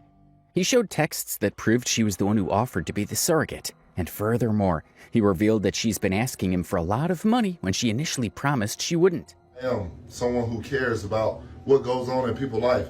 But fertility issues is something we struggle with because Cheryl's age. That's something that we can help. Life happened. But at the end of the day, you hit me up on that knowledge. And you stated you would do it free, you stated all that stuff. You stated you wouldn't ask me for money, you wouldn't do none of that. But yet, here we are. That was in September, this was in October. Do you have any idea when you want to start this process? October, I said, I will contact you on Monday with the info. Okay, October came by, we talked about what we had planned, what we had, the producers, all this stuff. We had things that were coming our way. So I reached out to her, and she was just like, I'm just now seeing this. it's okay. We're trying the upcoming months after New Year's in case you want to drink. We didn't know what she was going on. You know, if you want your own life, you want your own personal life, this is our fault once again. We didn't go through a surrogacy clinic, and that's our own fault. I accept that. Okay, but at the end of the day, I was trying to be a little lenient. Hey, you know, if you drink or whatever, get it out the way before you have the baby. That's what I was doing. But here we go. She said, I don't drink, and okay, whenever y'all are ready, I'm ready. I don't drink anymore anyways. Left my ass off. Hey, when's your next cycle? This is where she said around the 12th. I'm out, just so y'all know. I don't have my phone yet, but I just got released yesterday. There was no way for us to know any of that. So she gets out, she comes over, you know, we talk. We had a few talks before we even decided to start inseminating. So let's fast forward to the day we start. Well, we'll say that for part 2. Yes, addicts do overcome their addictions. That's the thing. Everyone has addiction, whether it's social media, whether it's drama, whether it's anything. Everyone has an addiction. But addicts do overcome. I'm not bashing your sobriety at all, but I feel like what you're doing, because you didn't have this with your first baby, and you told me this, I don't care. You said you didn't have all the love and support that you wanted. You're using my baby, using us to get what you want out of life. And that's messed up, because at the end of the day, you hit us up on genuine shit, and now you're trying to recant it and take with something that you didn't even want. I have the videos and the message. We're going to say that part 2, because it's going to keep going. Like, it's literally a cycle of, like, money, all that. Like, the money I spent, I even, like, that's the thing. I'll let y'all live with us for a month and all that. And that's the thing. We're going to save everything for part 2. But the fact that you're using my baby for your sobriety, for your come up, for your everything, that's horrible. That's horrible. You could have changed your life at any point in time, but you waited till 4 months later after you're already pregnant to try to do that. And then you're trying to ride the camel's back of our wave. Like, that's weird. Like, no, I don't care about fame, clout, none of that. I don't give a shit about shit. I live my life on Front Street. And you're literally out here selling lies just to get sympathy for your baby. And that's the thing. You weren't able to do this for your first child, but you're trying to do it for my child. We can do everything we possibly can for that baby. We can do that and more. We took care of you when you didn't have a place to go. Like, that's the worst part. Like, you're trying to take a part of me that I would never sleep with you a day in my life. I would never give you the time of day with me. I would never done any of that. But yet you're trying to take a part of me that takes 2. You're not the second one that I would even give a child. The only reason I gave you a child because you said you would carry it for us, and now you're trying to take the baby from us. That's shitty. That's shitty. And the thing about it, you didn't get clean until you was... He claims she's using his baby to fund her newly found sobriety. And when asked if he had any legal documents he could fight with her, he responded in the comments, "Yes, we do. A judge will uphold the contract." I'm tired at this point. Literally, it seems like every day I have to go something with this whole surrogacy journey. And that's why I'm like pissed, because it's like, this isn't the pretenses you came on with. And the fact that you're trying to keep my child from me, like, and you can't say you're not, because you got an Amazon registry and you put baby stuff on there. Like, we don't need help from you getting stuff for our daughter. You're not even naming her what we want to name her. You're trying to, like, I don't know what you're trying to do, and it's the weirdest thing, but the pretense you came on ain't the same thing you're giving to the world. The same stuff you're telling to the internet is not all factual, and I'm gonna state it. Like, here we go. So this is part 1 of our surrogacy journey. This is how it all started. This is the beginning to the end. So this is part 1. I don't know how many parts it's gonna be, but you know, let's get into it, because I didn't go looking for a surrogate. The surrogate reached out to us. At this point in our life, me and Cheryl was content with not having a baby. We were at the point where we were gonna give up and say, it's okay, you know, we're done trying, because we done had 5 surrogates at the point. Well, she's number 5. But, you know, this is how I'm looking for a surrogate. I seen it on Snapchat, which Snapchat created a lot of lies about me and Cheryl. But, you know, just now, and I want to know, blah, blah, blah. You all about the money. That's not how this works. So with me saying that, I was basically saying, Snapchat told everyone that we made $3 million. Me and Cheryl has never even made $3 million. We haven't even made it close to $3 million. We haven't done none of that. But yet, it was promoted that we made that, so therefore, people thought that. Anybody hit me up in that time, asking to be a surrogate, I cut off. Blankly, I wasn't trying to be rude, but I know exactly where they were coming from, because they had to see that video. If they genuinely cared, there's different ways of hitting us up. But you don't have to pay me. I have insurance. LOL, I couldn't have a baby for the longest, and it sucked. I just figured because we already know each other that, kind of, I wouldn't ask for any money. I'm insured. Just thought Thought I'd reach out if you guys were still looking. Plus, I'm tall. That's a plus. Oh, sorry, it sounded insensitive. I didn't really know how to come about it. I was just watching the story on Snapchat. Thought I could help her out. I know how it feels to struggle with fertility. I am someone who cares about what goes on in people's life. But fertility issues is something we struggle with because Cheryl's age. That's something that we can help. Life happened. But at the end of the day, you hit me up on that knowledge. And you stated you would do it for free. You stated all that stuff. You stated you wouldn't ask me for money. You wouldn't do none of that. But yet, here we are. That was in September. This was in October. Do you have any idea when you want to start this process? October, I said, I will contact you on Monday with the info. Okay. October came by. We talked about what we had planned, what we had, the producers, all this stuff. We had things that were coming our way. So I reached out to her, and she was just like, I'm just now seeing this. It's okay. We're trying the upcoming months after New Year's in case you want to drink. We didn't know what she was going on. You know, if you want your own life, you want your own personal life, this is our fault once again. We didn't go through a surrogacy clinic, and that's our own fault. I accept that. Okay, but at the end of the day, I was trying to be a little lenient. Hey, you know, if you drink or whatever, get it out the way before you have the baby. That's what I was doing. But here we go. She said, I don't drink, and okay, whenever y'all are ready, I'm ready. I don't drink anymore anyways, left my ass off. Hey, when's your next cycle? This is where she said around the 12th. I'm out, just so y'all know. I don't have my phone yet, but I just got released yesterday. There was no way for us to know any of that. So she gets out, she comes over, you know, we talk. We had a few talks before we even decided to start inseminating. So let's fast forward to the day we start. Well, we'll say that for part 2. Yes, addicts do overcome their addictions. That's the thing. Everyone has addiction, whether it's social media, whether it's drama, whether it's anything. Everyone has an addiction. But addicts do overcome. I'm not bashing your sobriety at all, but I feel like what you're doing, because you didn't have this with your first baby, and you told me this, I don't care. You said you didn't have all the love and support that you wanted. You're using my baby, using us to get what you want out of life. And that's messed up, because at the end of the day, you hit us up on genuine and now you're trying to recant it and take with something that you didn't even want. I have the videos and the message. We're going to say that part 2, because it's going to keep going. Like, it's literally a cycle of abuse. Like, money, all that. Like, the money I spent, I even, like, that's the thing. I'll let y'all live with us for a month and all that. And that's the thing. We're going to save everything for part 2. But the fact that you're using my baby for your sobriety, for your come up, for your everything, that's horrible.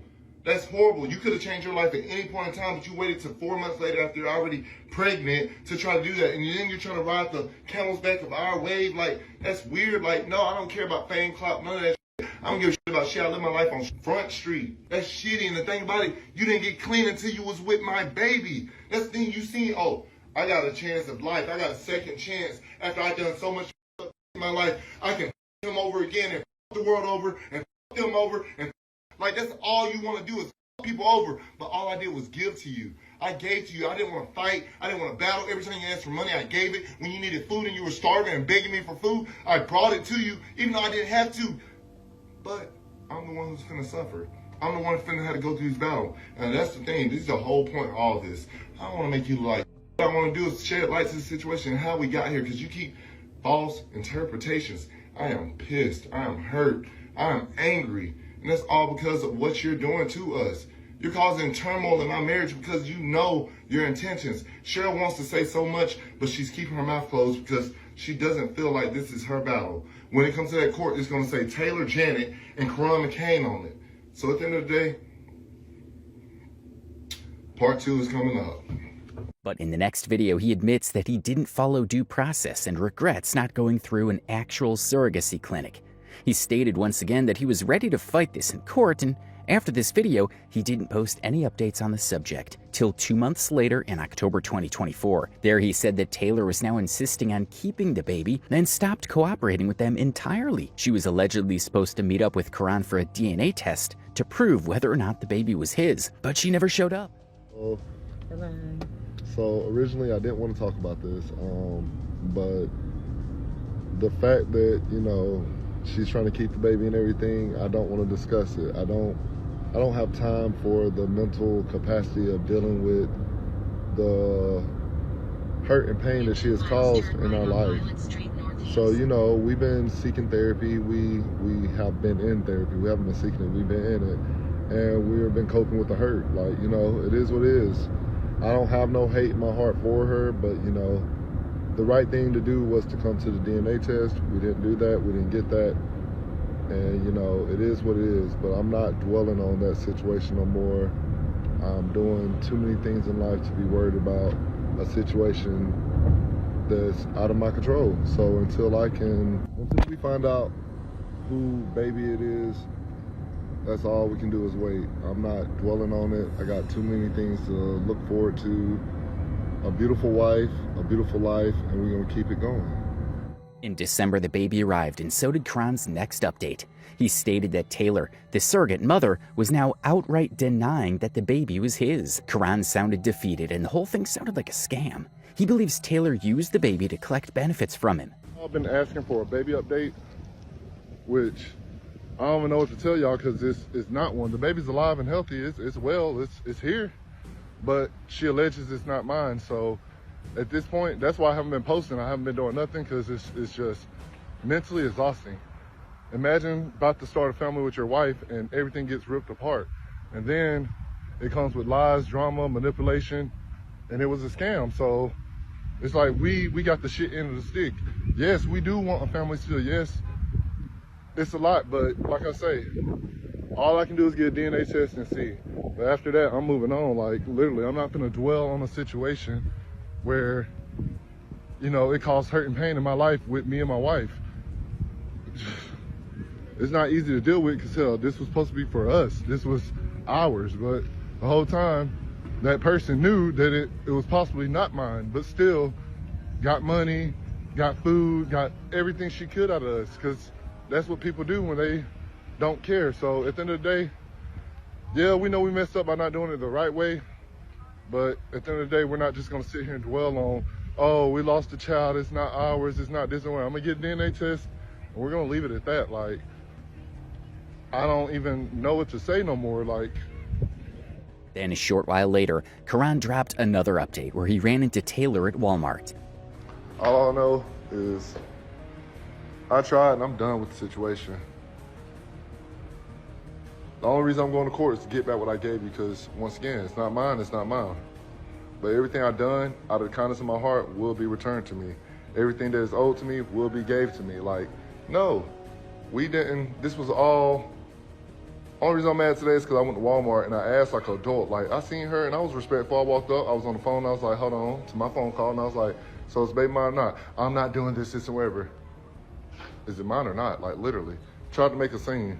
Then you sent your father up to me. I'm not finna argue with someone who has capability of pew-pewing their son. I'm not arguing with y'all. Y'all don't play fair, literally. Y'all try to take it there. I'm not arguing with someone who don't have nothing to lose. So therefore, no, but just giving closure, that's all you have to do. But you want to make a scene. That's ghetto. I ain't dealing with that, no.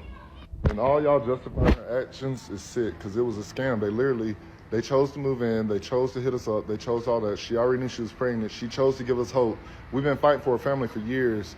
I'm not taking this to 2025, but I'm letting it go, but literally, we were scammed, no. But Taylor, and not for the first time, made a response video to Karan and uploaded it to his own personal TikTok account. In the video, she detailed her version of the interaction at Walmart.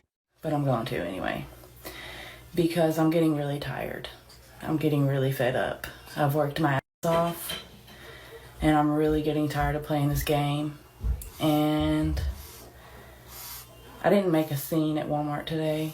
I didn't make a scene at all. I didn't send my dad up to you.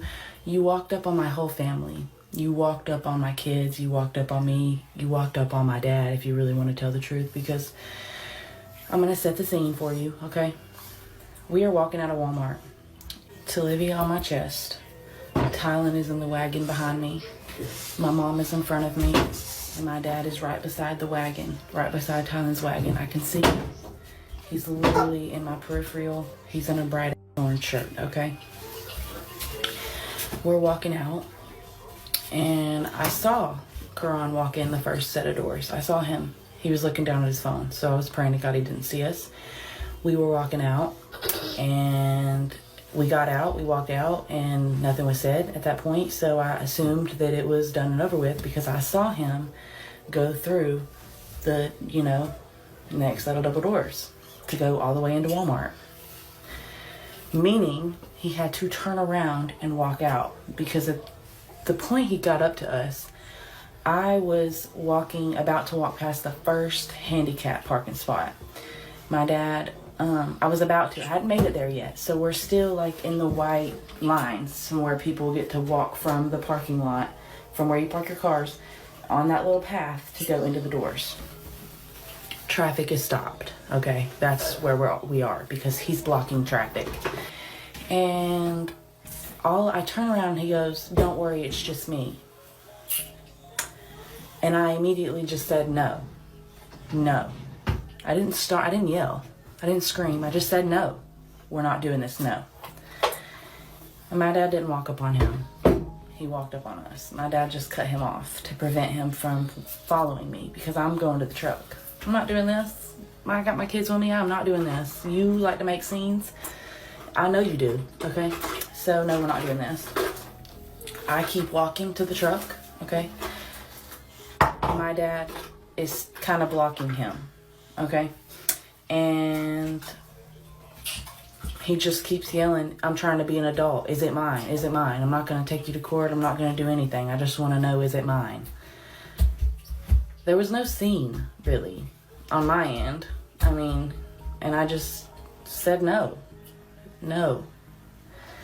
And I yelled no from the truck, because I was at the truck at that point, and we were probably 3 parking spots down the aisle from we were parking a handicap. We were probably about the third or fourth handicap spot. And I just yelled no. And I was putting my son in the truck. And then my mom went up and she grabbed my dad's hand, and Kron turned around and walked away inside, wherever. He was on the phone. I don't know what he was doing. Probably. From what she's saying, it's pretty clear to deduce that she's avoiding him and any possible legal issues. Whether or not it's proven that the baby is Kron's or not, one thing that's for sure is that she did take advantage of Cheryl and Kron, or one way or the other. But she does disagree that Kron didn't know about her addiction problem, and states that she doesn't owe him anything. The part where you said you're going to take me to court to get back everything that you're owed, what are you owed? You've come on here and you've done nothing but lie. Really, because you didn't know I was an addict. Yeah, you did. So much so, and I've been so quiet. And I'm probably going to regret saying this. But you know what? I'm getting really tired. I'm getting really tired. I'm getting really fed up with this game. I worked my ass off to get sober. I worked my ass off to be the person that I am today. And I'm just so tired of you. I'm so sick of you. And you literally used with me the entire time that I stayed with you. The entire time. The entire time. So, and you came on here and you bashed me, and I took accountability. My son's playing behind me. I took accountability for everything. Everything that I used, that I did not make good decisions, that I was in active addiction, yada, yada, yada, yada. You knew that. You knew that. You came on here and you acted like you didn't know. Yeah, you did know. You knew. Anyways. That's it. There's obviously some degree of lying being done by both of them, which makes it hard to come to a conclusion on the matter. At the end of the day, the most important person in this situation is that baby, and it may well prove to be a blessing in disguise that she doesn't end up with Cheryl and Kron, given everything surrounding them. As if being a TikTok couple wasn't bad enough, Cheryl is quite possibly a groomer who married a man she met when she was 50 and he was 15, and Kron has an extensive criminal record involving scams. That's no environment for a baby to be raised. Magnificent pair of bananas. Oh, great heavens! Matt and Abby became famous online for posting semi-authentic videos of their picture-perfect love life online. This young couple found a glitch in the system, with content focused on their love life, family, and personal lives. Apparently, people wanted to see this, and the couple were more than happy to meet that demand. People really liked their content. They weren't like other TikTok couples who were cringe and unsettling, and so Matt and Abby became cringe and unsettling. They would post things that were honestly just too much information, and the husband, Matt, would turn out to be an insensitive, spoilt man-child with no self-control or self-awareness. Just above my crotch. Nice. My boobs are They're exploding. rock solid. I think your boobs are bigger than your butt at this point. Undoubtedly. He commented on his wife's weight just after she had his child and complained about having to share his birthday with Father's Day. He had Father's Day and his birthday on the same day. And So sad. I will say I did kind of combine the holidays. You did combine the two of them. Even telling Abby, who's just had his child, that they cheated birth because she had a C-section. Felt like we cheated birth. It was, Like, it was crazy. After going through such a scary, traumatic, you know, I mean, it was almost like it was bloody too. Like there was blood everywhere with the first birth. I was not expecting that.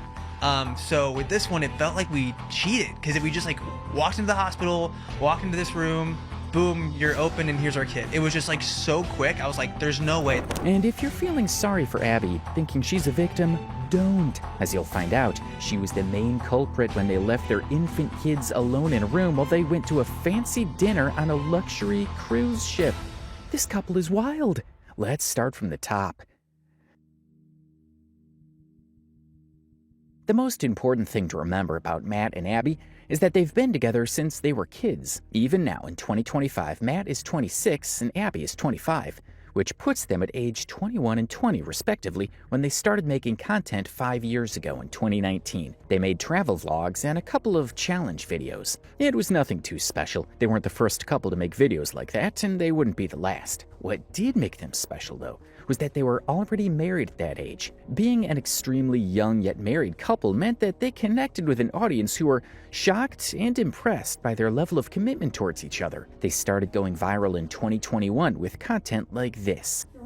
So much. I know you do. I'm so sorry. I'll be able to turn off the lights really soon so you can go back to bed. Thick blood vessels. You did a little bit, but it's okay. My eyes. It'll go away in a day. My neck. A little bit, but it's okay. It'll go away in a day. You're tough. I feel so bad that you're doing that. Don't feel bad.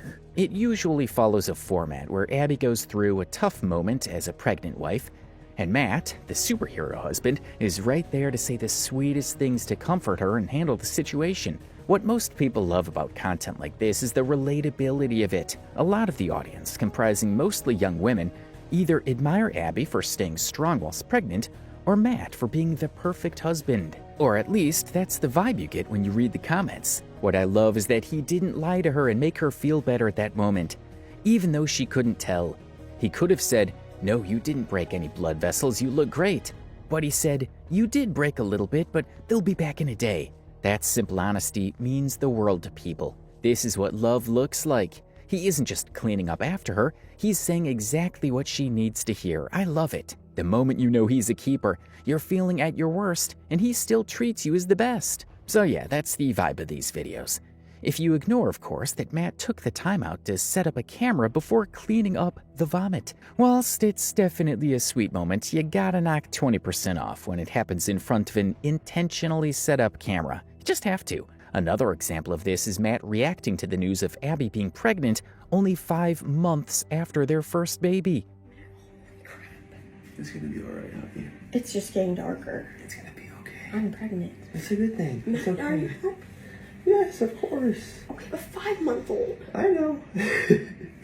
I know, that's definitely not, that wasn't the plan. I thought for sure that was not going to be positive. Yeah. I had a beer. It's gonna be alright. And I went on all those rides. You didn't know. I don't even believe that. Like, I feel like that's wrong. I was not ready. I feel like I'm not ready. I know this is going to be okay, but I just think that this was... Once again, super husband Matt was coming in clutch to say all the right things in front of a camera. This video has almost 200 million views, and this time, he wasn't even saying anything crazy. All he did was be positive about his wife getting pregnant with his own child. You'd think that's the bare minimum.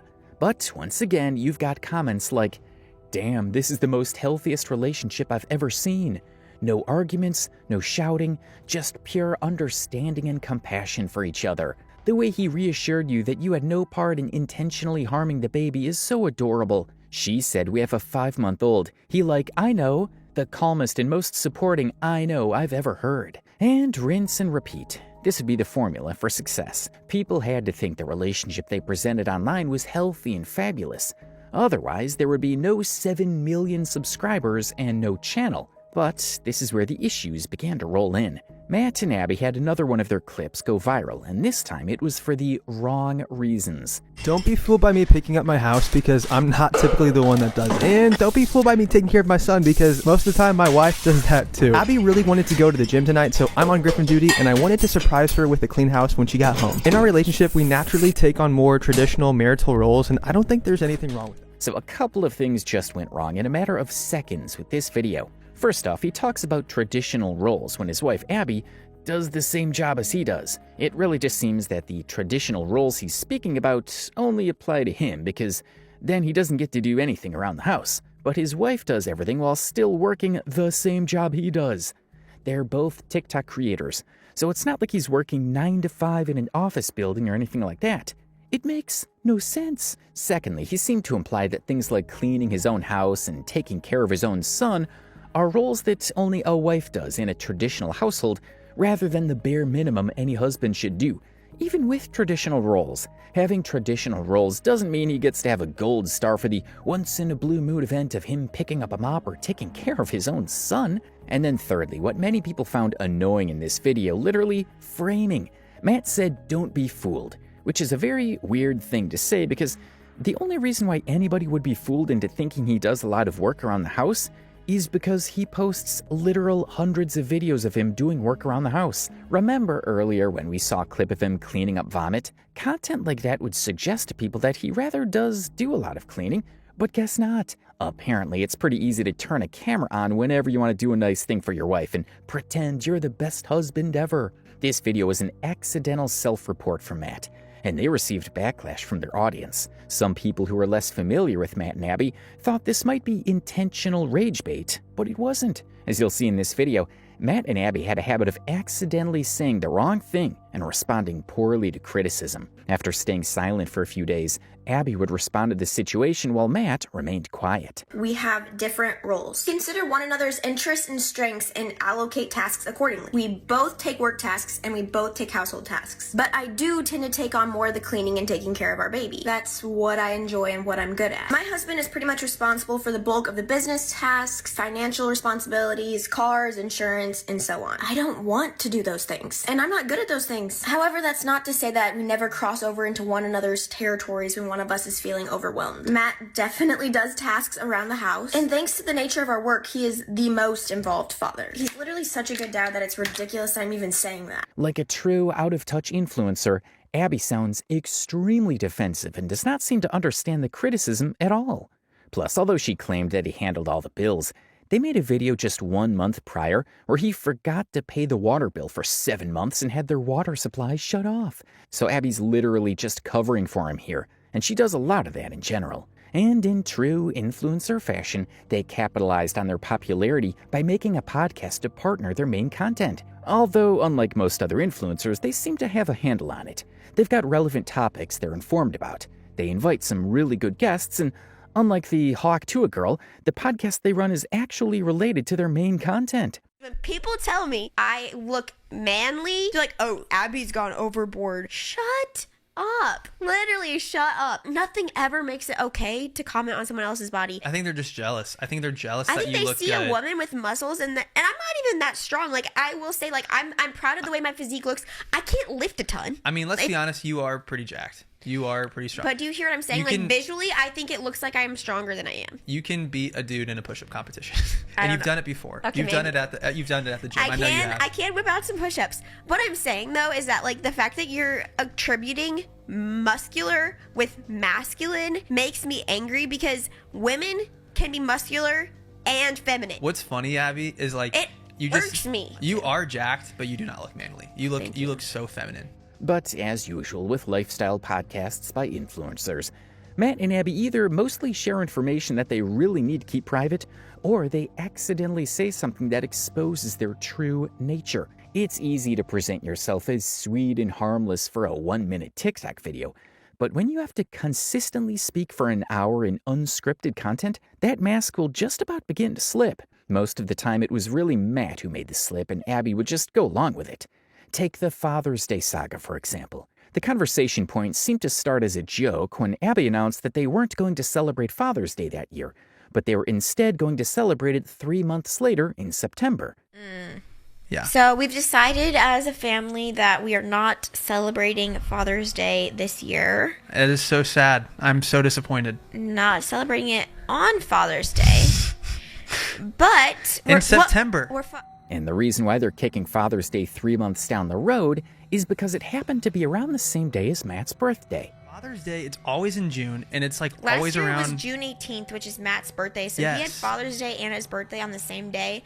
And So sad. I will say I am disappointed in myself, but I did kind of combine the holidays. You did combine the two of them. It's okay though. I mean, you were pregnant, you were uncomfortable, you were We close. just gotten back from our baby moon that day. So it like kind we of like flew in from Mexico that day. Well, we kind so of it's like we kind of skipped- celebrated it on the baby moon. we kind of skipped it, kind of, because it. I mean, like we I did. got you a cake from DQ. I guess we had and just had gotten our home. family over and grilled. I think I grilled. Well, I grilled, but I know a lot of dads grill on their birthday, Yeah. so it's whatever. But yeah, we had Father's And I grew Day. your child. You did grow my child All day, every day. But like Father's Day and my birthday were the same exact day. Yeah, and I and kinda- it kind of was a bummer because it was like those are two days that I failed. I'm gonna be honest with you. I failed you. I'm Hey, so sorry. but you know what? It's all right. Like there's a lot going on. So, but this year Father's Day is on the 16th of June. Right off the bat, the conversation sounds like two people desperately trying to avoid an argument despite disagreeing with each other. In this clip, Matt came off as a bit entitled and narcissistic because he was upset that he only got one celebration out of his birthday and Father's Day. Most people thought that not only is that incredibly childish and silly for Matt, but it was also unfair to Abby. He's basically complaining that Abby only threw one party for him when she was heavily pregnant at the time with their second baby, whilst the first baby was still a 1-year-old who also needs plenty of care. On top of all that, they were also just returning from a long-distance trip. The stress from that alone was more than enough to call off any celebrations altogether, yet she still managed to get him a cake and hosted people, which is not easy to do, even if you weren't pregnant or returning from a trip. And still, Matt's response was to cry about having to grill on Father's Day. Ugh. And it's also weird that he's claiming she combined the holidays when, for one, his birthday is not a holiday, and two, she didn't combine them. The calendar did. He was letting her beat herself up over this when it's impossible to have done anything else. And so this brought even more backlash from people, as pretty much everyone thought Matt was being a self-centered jerk. We've decided as a family that we are not celebrating Father's Day this year. I'm gonna tell you the part about this that bugs me the most. She's talking, and the whole time he's looking at her like this. Like he's clearly so bothered by it. By Father's Day / birthday of last year. And the whole time she's talking, and she's totally saying, like, yeah, I combined the days, my fault, I was super pregnant, whatever. He keeps chiming in and just dropping things in to make her feel a little shittier, like, yeah, I grilled that day too. But it's cool because a lot of other dads grill on Father's Day or their birthday. I always get my man something for Father's Day. I get him stuff for his birthday, but like he wouldn't cry about it, and he also wouldn't be upset if he had to grill. He enjoys it. So I'm confused. Once again, this was criticism they couldn't understand. They never made a response to it, but they clearly still had it in mind. At the end of the year, when they reflected on the Father's Day incident, Matt implied that the whole thing was blown out of proportion. That isn't completely wrong, but he kept mentioning People's Magazine for some reason. And Abby even realized she didn't watch the clip back before it got uploaded. Matt's Father's Day birthday saga. That was a memorable moment from Unplanned Podcast 2024. How would you rate that moment? I from never in a 1 million out of years 10? thought there'd be a People Magazine article made about that. Did you know that? People Magazine made an article about it. Yeah, I wish I didn't know these things. Hey, now I can tell people I was on People Magazine. And what an accomplishment that is. Okay, but what would you rate that one out of 10? You have to include the emotional trauma. Oh my gosh. I mean, like, I can laugh about it now. At the time, I was like horrified. I'm honestly gonna give it 2 out of 10. Oh, you're giving it 2? It gets 2 stars back for being. It's kind of funny in hindsight. I think it's funny now. I'm like, that is so stupid. I mean, the words I said too were so stupid as well. Like, I obviously did not sound good at all. The clip that we put out, I just looked so selfish. I looked so full of myself. In general, I don't think there's anything wrong with that controversy, but I didn't watch the clip, and maybe the clip made it look really bad. In which case, that's on us. So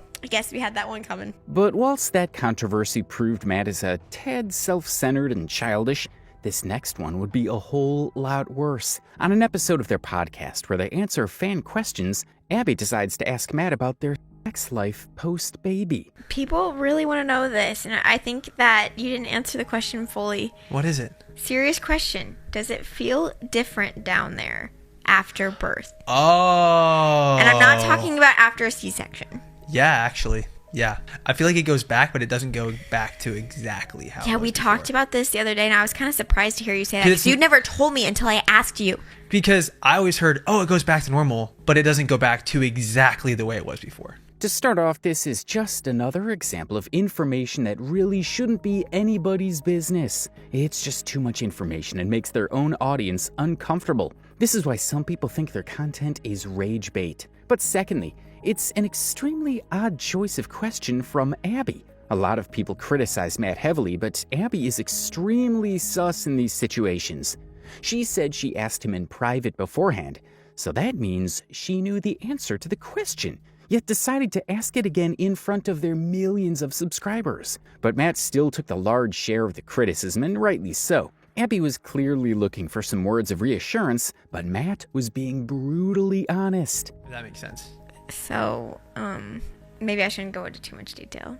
We can Do say whatever. You still like it after? I still like it, of course. You like it as much? Yeah, I would say so. It doesn't sound very... I think I like it pretty good.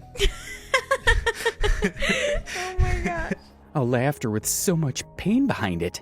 Once again, they received backlash for this. And if you needed proof this wasn't rage bait and the criticism does in fact get to them, they turned off the comments on this video. There's certainly an irony in the fact that they made a special podcast episode answering questions from their fans, yet they turned off the comments on the video so their fans couldn't ask any questions they don't like. Censorship is nothing new to Matt and Abby. They tend to either delete comments, shut them off entirely, or remove controversial sections from their videos, which is weird because sometimes it seems like they're looking for controversy. Due to the fact that Matt and Abby married extremely young, a fair share of their content is often one or both of them fantasizing or wondering what their potential lives could have been had they not married each other. Sometimes Abby would ask Matt if he'd be interested in kissing other women, and Matt would respond with a very shaky no. Interested in kissing other women. Honestly, this is something I've been thinking too. I'm like, the more that Matt has gotten older and only kissed me, the more curious you've gotten about it. I'm curious what that would have been like if I would have kissed somebody before you. They've only ever been with each other, so they're not just each other's first kiss, they're also each other's only kiss. So I guess a bit of curiosity is to be expected. What wasn't expected, however, was Matt getting postpartum depression worse than his wife. Everything we've talked about up until this point would pale in comparison to what Matt said on one of their podcast episodes after the birth of their second son. A birth that Matt very unfortunately described by saying it felt like they cheated because Abby had a C-section instead of a straightforward delivery. It wasn't anything crazy, and then all of a sudden, screaming like a banshee, here is August Jacob. It felt like we cheated birth. It was crazy. After going through such a scary, traumatic, it was almost like it was bloody too. Like there was blood everywhere with the first birth. I was not expecting that. So with this one, it felt like we cheated because we just like walked into the hospital, walked into this room, boom, you're open and here's our kid. It was just like so quick. I was like, there's no way this is happening right now. People felt like this was another one of those comments that should have stayed in his head. Goes without saying that a C-section is a complex process for birthing mothers, and it was a little tone-deaf from Matt to say C-section is cheating, especially as he's not the one who's having a baby cut out of him. And yet again, once the criticism gets hot, the comments go off. Matt and Abby turned off the comments on this podcast episode as well. But it doesn't stop there. In that very same podcast episode, Matt somehow manages to say something even worse than the cheating birth comment. Immediately after his wife had just delivered a baby and was probably going through the toughest part of their recovery, Matt got in his feelings and decided to give her the silent treatment. Can I be honest with you for a second? What? You know how I was like really quiet the first day after the birth? Yeah. I think look, I don't get like emotional like you, but I think that was like my version of baby blues in a way. Yeah. Which I feel like I still don't quite understand what the term baby blues means, but I think You'll never understand, honey. I won't, and I won't understand from your perspective. But I think I was having this like realization moment of, okay, like my life just changed big time. And for a little bit, I was like, wow, like all my career goals have to go to the wayside. And I just kind of I was kind of frustrated a little bit. I could tell. And I just kind of shut down and didn't say anything. Like, I was just like quiet. Yeah, that was hard for me. Because I wasn't going to like talk to you about it because I didn't want to like bring you down. But then by me not saying anything, I think that brought you down. Well, you were bringing me down because you weren't talking to me. It was just hard because I was having such high needs at that point that weren't getting met. And I think it was causing frustration between the two of us. And it was hard too because like for me, knowing that you can't, other than obviously you need to feed Augie and... This entire clip was cut out of the podcast episode because the backlash on this was bigger than all of the other minor controversies, and you could see why. There is a lot wrong with what Matt just said. His pregnant wife had a C-section and delivered a healthy baby, and in the hardest part of that emotional roller coaster for her, he gives her the silent treatment because he's worried about his career? What fans were particularly upset about was that he tries to draw some invisible parallel between what he's experiencing and what his wife was experiencing, and calls it his version of baby blues. This would be less of a problem if Abby didn't admit that at least part of what was putting her down was Matt not talking to her. I was kind of frustrated a little bit. I could tell. And I just kind of shut down and didn't say anything. Like, I was just like quiet. Yeah, that was hard for me. Because I wasn't going to like talk to you about it because I didn't want to like bring you down. But then by me not saying anything, I think that brought you down. Well, you were bringing me down because you weren't talking to me. It was just hard because I was having such high needs at that point that weren't getting met. People pointed out that the day after your child is born is the absolute wrong day to start worrying about his career. His wife was pregnant for 9 months. All the worrying, if any was necessary at all, should have happened then, or at least long after his wife had recovered from her C-section birth. He had 2 baby sons in front of him, and the thing on his mind was his career. And in case you're wondering, no, this isn't his career as an influencer who makes family videos on TikTok. Matt was instead worried about his career as a recording artist. Matt has been trying to be a singer, and they even plugged one of his songs right in the middle of their podcast episode about birthing their child. He apparently wrote a song for her about the birth of his second child where he said similar things about feeling depressed afterwards, and that got a lot of negative reactions as well. It's important to stress that the criticism isn't that he as a man has no right to feel emotional about things like this, but that he should never be putting his feelings over hers in a time like this by literally giving her the silent treatment. It's already an incredibly selfish thing to be worrying about your career when you've just had a baby, but he made it worse by not even discussing any of it with his wife and leaving her in the dark. Comments on this section were pretty scathing as well. Cheated birth because she got a C-section? That is literally so insulting. She is raising 3 kids. He shouldn't have agreed to another baby if that's how he's going to act. Truly scary for her. If my husband even said a sentence of what Matt has said to his wife in either situation, I'd be signing divorce papers. This grown man felt mad that his wife, who just gave birth to their most recent baby via a major surgery, was unable to care for their other child. This man was mad that he had to fulfill his parenting duties and just told the whole world how poor of a partner he was, let alone likely a poor parent too. The absent but present kind. He doesn't even take in what she's saying. Like she's still trying to say, you weren't there for me. It was hard for me. As she's wiping away tears and he continues to try and talk over her about how hard this was for him. Sir, she grew and gave birth to your baby while you were being a completely unsupportive emotional nightmare. He's a complete and total narcissist. Aside from the whining, there's something about him that is off. And that's not even the end of Matt's controversial moments about the birth of their second son. Matt apparently got into an argument with Abby because her breast milk hadn't come in yet, and he was worried that the baby wasn't getting enough sustenance, and fans once again called him out for it. That the minimum stay for a C-section was 48 hours. It put our marriage to the test. It wasn't the hospital staff. They were great. We were just sleep deprived, and my wife was dealing with the intense hormone change that happens postpartum. But worst of all, there was breastfeeding, which really caused us to butt heads. It was really important to my wife that she breastfed our baby, but her milk hadn't come in yet, and our baby refused to latch. He would scream and cry, and the tension in the room got extremely elevated. I offered to give our baby formula until my wife's milk came in, but she saw this as a direct attack. A lot of people are super unaware of how much a baby actually needs at each feeding, day 1 through 3. Their stomach is literally the size of a peanut. And yes, your milk is not even supposed to be in until days 3, 4, or 5 because you are actually producing colostrum. Literally drops of milk. And then it grows by day 3. It's like the size of an olive, and so on. Fans found it concerning that Matt didn't know about the baby not needing a lot of milk, but even more concerning was that he was willing to have a fight with Abby over it when he was clearly not as informed on the issue. Then there's the fact that this information nobody needed to have, but the video went up on his channel anyway, almost as if he was looking for validation that his point of view was the correct one. The comments, as usual, roasted Matt. My favorite part was when he said so ready to go home because he hadn't slept well. I think the whole milk didn't come in yet is harmful. Colostrum is milk. Colostrum is food and important. It's in. Men need slapped when they act like this. Bring back shame.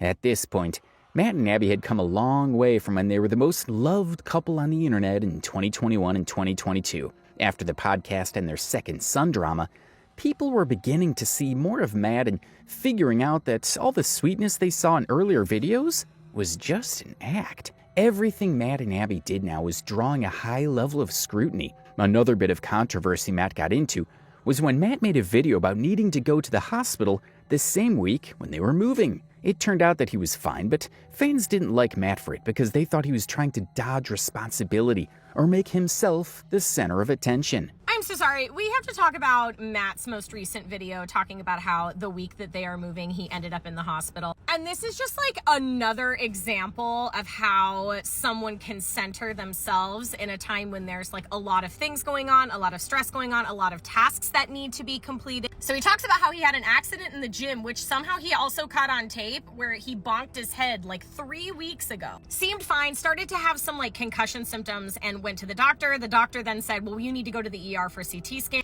He filmed his CAT scan. I don't know why this is the part that really like sends me off. And basically they just told him like, yeah, well, this didn't show anything, so you're fine. The like day in the life structure of this, and then also just like being a man who then has to have everybody drop everything to take care of them the week that they are moving. I just can't. Can you imagine being the medical professional that's sending this man in and he's like, hold on, is it okay if I hold my phone? Like, and as you can see, at this point, anything Matt did now was just bringing the ire of the entire internet. Some of these controversies aren't as bad as the others, but you'd still get comments like, my question is, why does Matt have his own profile, but Abby says Matt and Abby? It's all about Matt. The part that sent me over was, I've never been to the ER. It was pretty cool. Cool? It's for life-threatening situations. As someone who works in radiology, I'm dying at the CT scan. Why though, for real? Oh, Matt, they could never make me like you. Comments like those really paint the picture of how far Matt and Abby have come since they started to make content. At the beginning, you had a lot of people who worshipped the ground Matt walked on because they thought he was the best husband ever. Now, you have lots of people who can't stand him doing anything because more exposure has revealed what kind of person he truly is. Even minor things like Matt thinking a girl calling him daddy is hot disgusted people, so much so that they had to turn off the comments on this video too. I'm never gonna call you daddy again. That's so I think weird. that's kind of hot. I mean, feel free to if you want. You're kidding. What? You're one of those? I don't know. I mean, I kind of liked it. I call you hot mama. Like, I know, but mama I'm feels always better like, than like mommy. I Just think, like dad-ass sounds that's better true. than daddy. I don't call you mommy. I feel like that would be weird to call you mommy. That reminds me But of even Poppy. daddy's just worse though. I don't know. I mean, if people are into that stuff, like it could be kind of fun, depending on the setting. Save it for private settings. Yeah, for private settings. Not like on this public podcast. The irony there is that they discuss things way more private than that on said public podcasts, which is another thing that had gone horribly wrong with Matt and Abby. People liked them at first because they envied their relationship and found them relatable. But now people who criticized them saw them as narcissistic, out-of-touch influencers with an inflated sense of ego, which is the precise opposite of what you hope to achieve with a podcast. This next controversial moment is also actually one of their most memed ones as well. During one of their podcast episodes, they were answering some questions and discussing why people shouldn't get married to each other for looks. Abby then admits she hasn't always found Matt attractive, which prompted Matt to give the funniest response possible. I just find you very attractive. Yeah, I find you very attractive too. And there was a time where I did not. Same. Isn't that so funny how our brain can do that though? Yes. It's so crazy. And that's also why you shouldn't marry someone for looks. Bingo. Like, I sound like such a hypocrite because I'm saying that and I'm married to like such a hot man. Like such a good looking man. Most people interpreted Matt shrieking out same as a tad sus, like he's been waiting a long time to get it off his chest. Matt definitely has his fair share of haters at this point, and they were ready to nail Matt to the cross again for mentioning he's not always been attracted to his wife. But that criticism is a bit unfair, considering Abby was the first one to mention it, and all he did was match her comments, albeit a tid overzealously. If anybody had problems with what Matt said, then they should have had problems with Abby too. Ultimately, most non-fans of Matt and Abby just found the whole thing an uncomfortable experience. No couple really needed to be speaking about this stuff on a public podcast because it's just too much information. What many may not know about the whole same saga was that they actually did it again on a different episode of their podcast. Albeit Matt didn't sound as excited this time to tell everyone that he's not attracted to his wife. He brought the same energy when Abby said she doesn't feel attracted to him when she's mad. I'm not even physically attracted to you, even though you're the same person. Same. I'm not physically attracted to you when I'm really mad at you. So that's why the word attractive to me, I hold it at a much, different, separate Unless category. you're looking really freaking good. Again, Abby was playing the role of instigator here. A lot of people don't give Abby her fair share of the blame for the odd things that they do, but oftentimes she either instigates it or goes along with it. In case you're wondering, the full context here is yet another uncomfortable discussion where Matt is trying to justify being attracted to other girls more than Abby.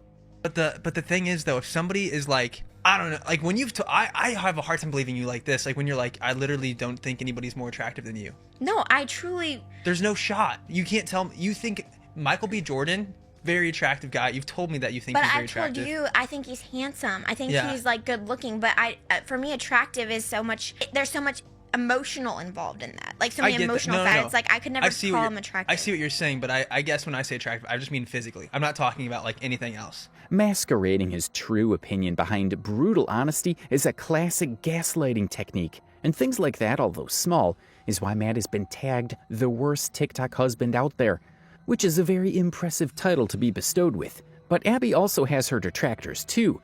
She's been branded a control freak because she seems to control every major decision the family makes. On some of their podcast episodes, she's accidentally revealed that she overrules Matt on certain things like their wedding planning, whether or not to move their home location and design choices for their home. All in all, the consensus is that Matt and Abby are an unhealthy and toxic couple, and they really shouldn't be the role models of the next generation. Whilst that is contentious, people definitely find content like this uncomfortable and sharing way too much private information. I do want to ask you this question, though. Have you thought about what it'd be like to kiss another guy? Have you thought about that? I've thought about it, okay? Yeah. And have you ever been like, that might be interesting to try that out? I would never do it, but I thought about it. Same. That would be my answer. And I would say it's never been I thought about a specific person even. I've just been what if I kiss another guy? Yeah, totally.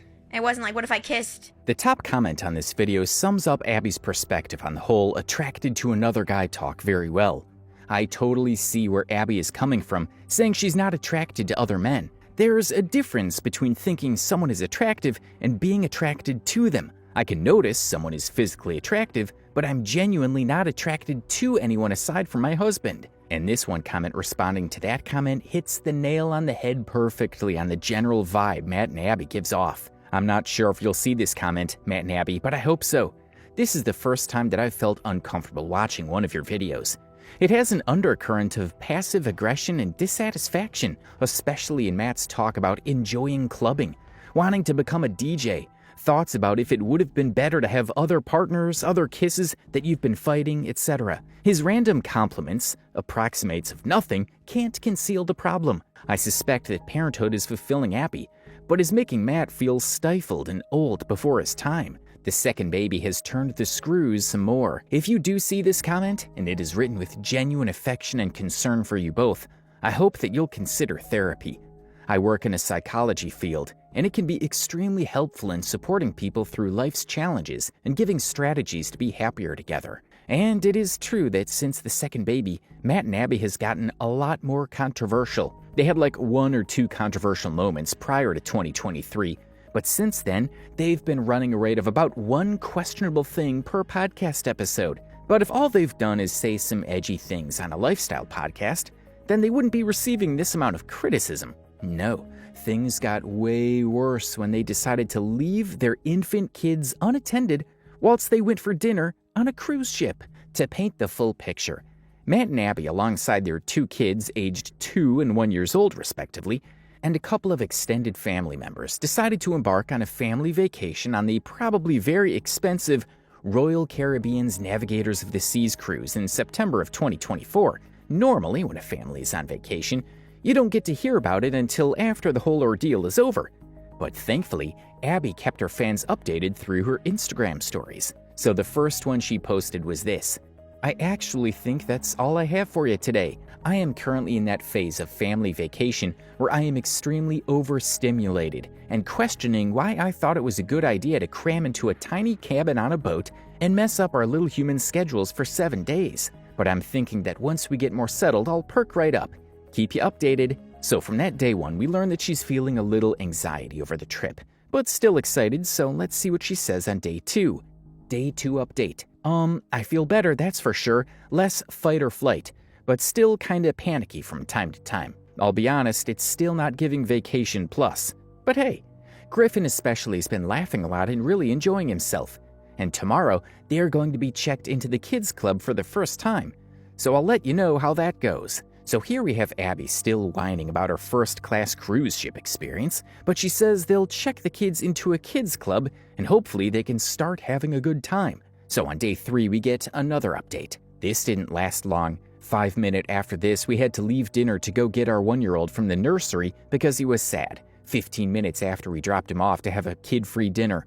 Oh, and we made it through the meal. Only a couple breaks for walks. I'll take it. So they had a real dilemma on their hands. Their baby was unhappy in the childcare services, and they had to take walks in the middle of their fancy dinner to calm the kids back down. But now she seemed to be getting anxious or annoyed that the kids would interrupt any child-free activities that she and Matt had planned. Her update the next day was, "Me walking into the formal dining every night, wondering if we will make it through the meal with the kiddos or be taking it to go." She plays it off as a joke, but you can sort of see that they're getting frustrated with their kids getting in the way of them enjoying their formal dining. And so Abby had this to say in her next update. "Overall, I would say I think I would choose a different type of vacation until they're just a bit older. But if your extended family is going, as in our case, I would say definitely still go. You can make it work and have a good time.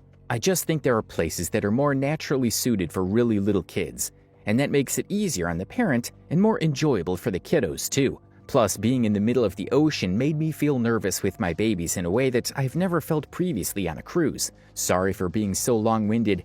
Those are my final thoughts on that, in case you're considering cruising with a baby. But also, every baby is different," she carried on. As for places on board for toddlers, I have to say I was disappointed. There wasn't anything for their age except for a small section of the splash pad. They weren't allowed in the pool or even the majority of the splash pad. I wish they had just a small soft play area or a playground or even just a safe room for them to run around in.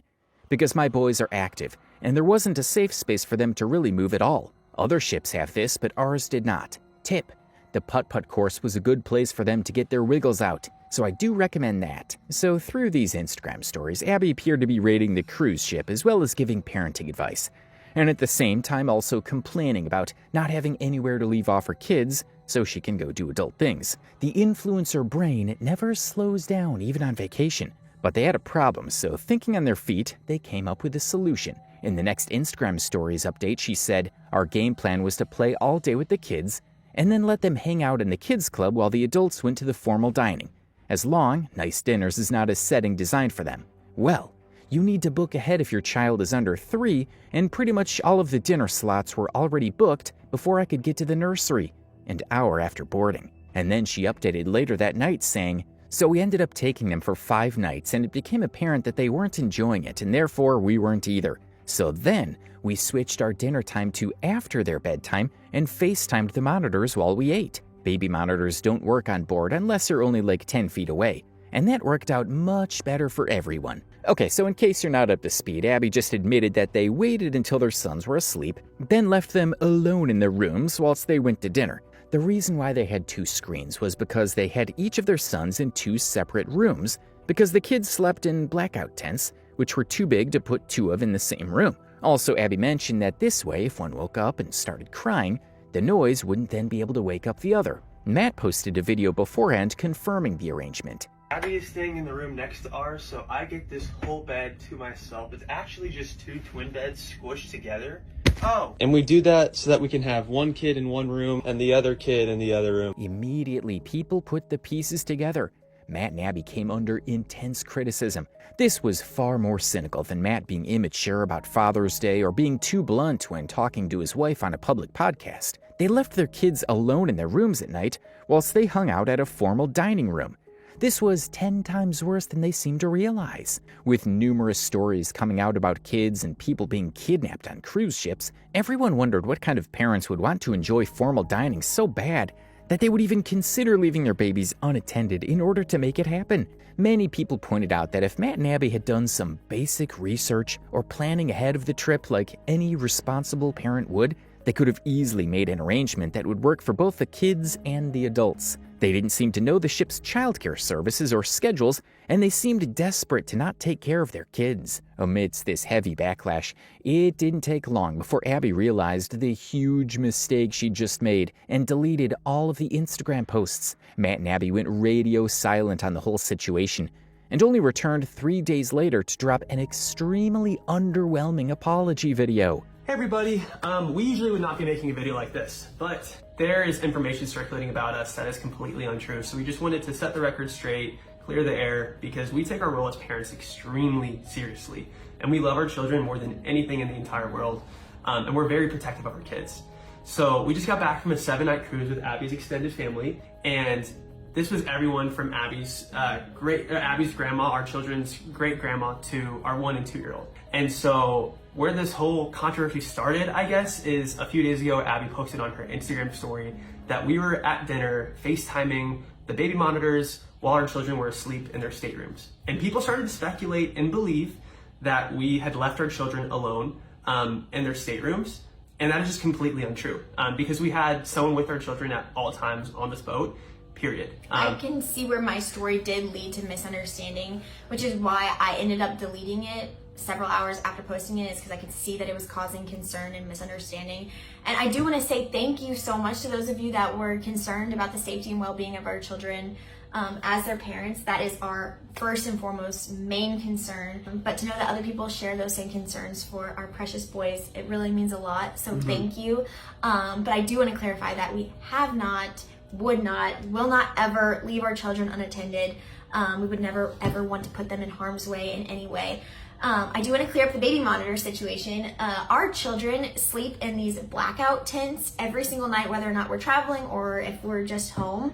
And a feature of these tents is they have a spot for a sound machine and a spot for a monitor. And even if we are sleeping in the exact same room as our boys, we always turn their monitor on so we can watch and see what's happening inside the tent, make sure they're okay, see if they've fallen asleep or if they've woken up. We just love to have eyes on them. We're always concerned about them. And so that's why even when we would tag team and take turns at family dinner, we would turn on FaceTime so we could also have eyes on them as their parents if we weren't the ones, attending them in that moment. And we're so thankful to them, you guys, because we spent a lot of our time on this boat in our staterooms manning the baby monitors. And if it wasn't for Abby's extended family, we really would have not gotten a chance to really get out of the room. So thank you to them. Thank you to you guys for listening to what we had to say. It really means a lot to us. And we appreciate you listening to the very end. Thank you. People were quick to point out how extremely artificial the video felt. Firstly, they both wore white, which is the color influencers typically wear when they make apology videos. Secondly, their body language was just off. They wouldn't make eye contact throughout the whole thing, and Matt awkwardly turns to Abby when she's talking, as if to demonstrate he's paying so much attention. And thirdly, they even try the humble homemade effect, where Matt gets up to set the camera and gets up to turn it off at the end. This was clearly put together by an overpaid PR team. What's worse is that their stories don't quite match up. Matt and Abby are insinuating that they did in fact leave someone trustworthy with their kids when they went off for a dinner, and they only FaceTimed the baby monitor for extra insurance. But that doesn't make any sense. We saw on Abby's Instagram stories that they couldn't get a hold of any of the cruise ship services to babysit their child. So it couldn't be that they got someone from the cruise ship staff. So who did they actually get to look after the kids in 2 separate rooms? They never mentioned in the video. Then we know the kids were in the blackout tents, so whoever they did get to watch the kids would need to use the baby monitors to watch the kids, but they wouldn't be able to since Matt and Abby were FaceTiming the baby monitors with screens of their own. And then lastly, If the explanation was as simple as Matt and Abby having someone in the room watching the kids, then why did Abby have to delete all her posts? And why did it take them 3 whole days to respond? It smells like bullshit to anyone who's seen the facts. And this could be the beginning of the end for the Matt and Abby dynasty. This whole situation just doubled their haters and confirmed everyone's suspicion that they're perhaps a toxic couple. Because although Matt and Abby may not like criticism, it's what comes with making a career out of content of your own family. The internet knows way too much about this influencer couple, and at this point, some therapy is in order. Not just for their marriage, but also everyone who's had to watch their content. Can I stuck in my fingernails and I'm going to hurt somebody? The internet's gonna kill us for that one. There's little pumpkin pieces all over my hands. Bad daddy. I love when it does that. In the neon-lit world of emo YouTube stardom, there's always been a thin line between edgy charm and embarrassing cringe. And Johnnie Gilbert has spent his entire online career awkwardly wobbling across it. From his rise as a key figure in the emo scene, complete with all the messy hair, heavy eyeliner, and angry lyrics that drew millions of devoted fans, Johnnie quickly turned from beloved emo heartthrob into a cautionary tale of internet celebrity gone wrong. His relationships alone have provided endless material for scandal and ridicule. There was the unsettling dynamic with his ex-girlfriend Alex, where he admittedly weaponized his mental health struggles to keep her from leaving him, something he's publicly admitted and regretted but continues to haunt him to this day. Then, of course, there was the incredibly uncomfortable and controversial relationship with Grace, an actress known from Stranger Things, whose dynamic with Johnnie managed to make even his diehard fans squirm uncomfortably. Toodles my poodles. If you're not nice to Grace, I have a question. I'll block you instantly, yeah. What's Thug Pug? Oh god. As I said, I've been on the internet really long. I used to call my viewers Thug Pugs sometimes. Yeah, I used to say, that was my outro. It was like, peace out, Thug Pugs. Wow. Peace out, Thug Pugs. Johnny, blink twice if you're in danger. Oh, he has something in his eye. It's okay. Those look good. Oh, you got a little... Yeah, this happens. It's okay.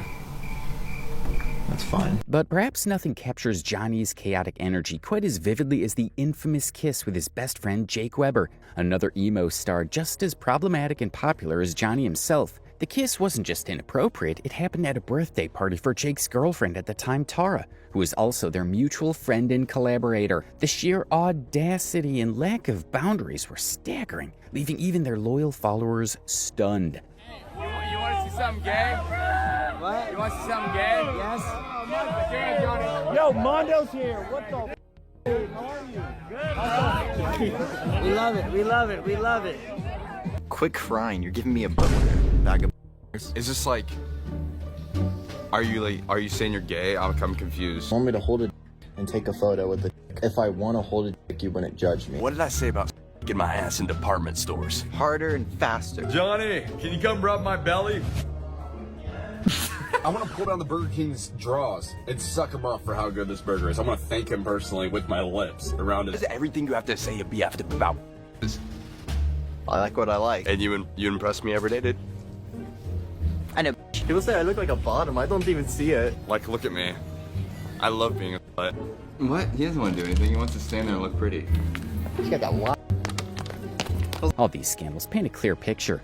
Johnny isn't just another emo star who occasionally crosses the line. He's practically made a career out of it. So who is Johnny? And how exactly did he end up becoming the internet's favorite punching bag? Johnnie Guilbert isn't just another emo YouTuber. He's practically a genre unto himself. With an impressive 3 million subscribers and massive followings across social media, he's undeniably influential. Born in San Jose, California, Johnny's life wasn't exactly sunshine and rainbows from the start. His father tragically passed away when he was only 13, and ever since, he's been vocal about his struggles with mental health. But in 2013, Johnny decided to channel that angst into something productive and launched his YouTube channel. His career exploded when he joined My Digital Escape, easily the most popular emo collab at the time. If you've ever stumbled across their content, you already know.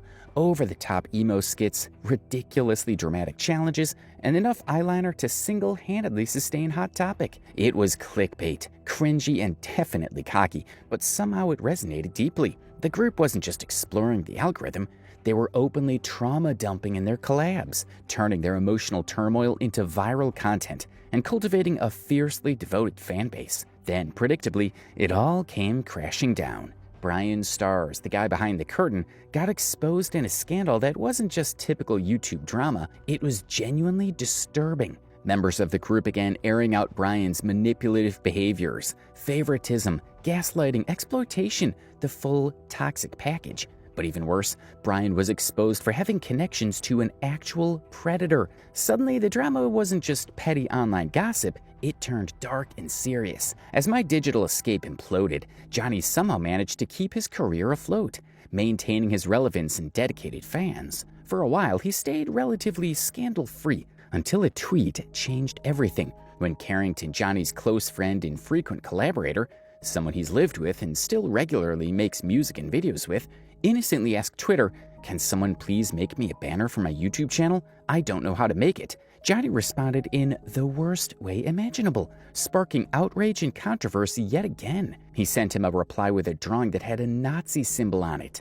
People online completely lost it, and honestly, who could blame them?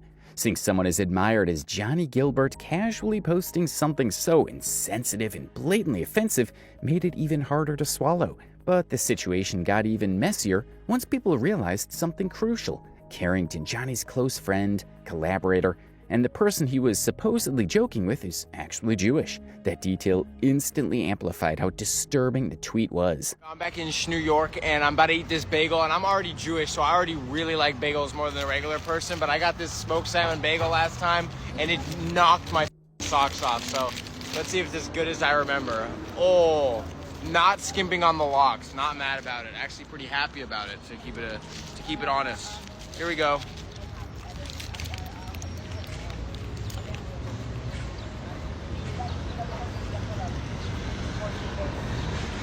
It's so good.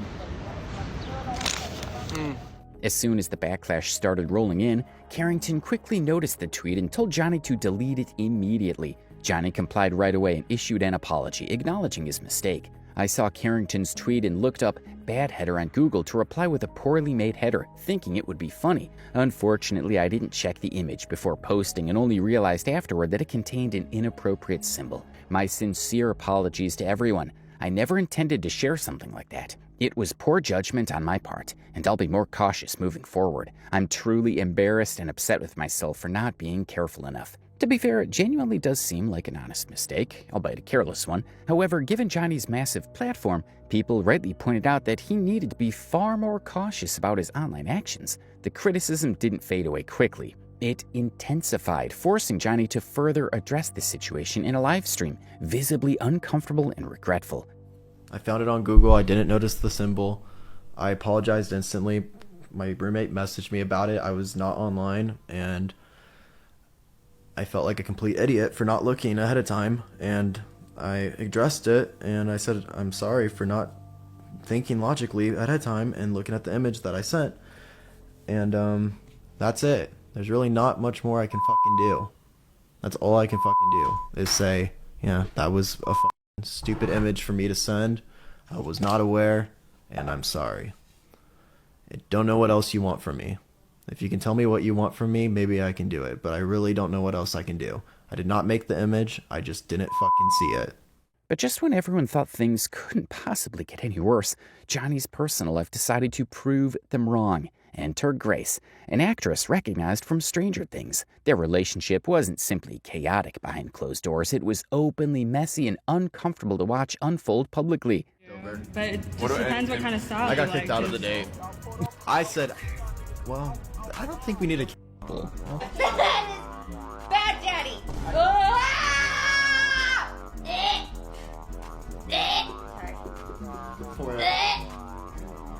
There's little pumpkin pieces all over my hands. I fucking suck at this. Baby, don't look at Johnnie announced his relationship with Grace in September 2024, sparking immediate suspicion because he'd only recently been linked to the famous TikToker Bella Porch. Cut this. No, you can leave it. I don't care. Okay. The internet says that you were dating a pretty famous TikToker, right? Oh. Yeah. The nervous neck. Not anymore. Yeah. But, I mean, if you want, we can talk because we've talked off camera about it. But Well, no, I was there at the party. Oh, you were? Yeah. Yeah. Grace herself had also just ended a relationship barely a month prior, fueling logical speculation about potential infidelity. While there's no definitive proof of cheating, the timeline certainly made it easy for the internet to connect the dots. Despite backlash and suspicions, Johnnie and Grace dove headfirst into creating content together, frequently appearing on each other's Twitch streams and posting videos almost immediately after announcing their relationship. To say this gave fans an off-putting vibe would be an understatement. It felt forced, awkward, and way too soon.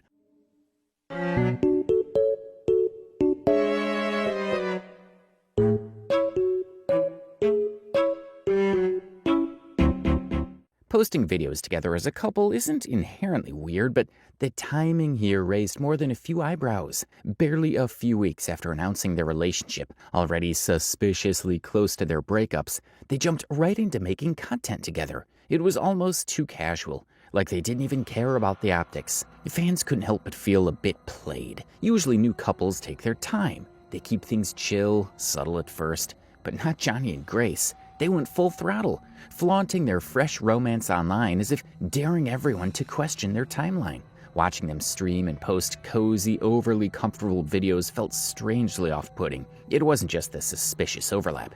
It was the arrogance, the boldness of acting like everything was totally normal. But just when you thought the situation couldn't escalate further, Johnnie took things up a notch by tattooing Grace's name directly onto his hand. Now, tattoos dedicated to significant others aren't exactly groundbreaking, but in Johnnie's context, this was definitely bold, and not necessarily in a good way. To be fair, maybe Johnnie genuinely believed he'd found the one in Grace. Maybe after all the online drama and questionable decisions, this was his earnest attempt at commitment and stability. It's not uncommon for people, especially someone who's struggled openly with mental health, to jump headfirst into a new relationship, hoping it'll fix whatever's broken inside them. I have a tattoo with my girlfriend's name.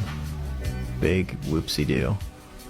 Oh my god, is it too soon? Oh my god, I'm 27, I can do whatever I want. People are stupid. I can do whatever I want. I wanted to do it, so I did it. Want to see the tattoo? I gotta get more on this fucking arm.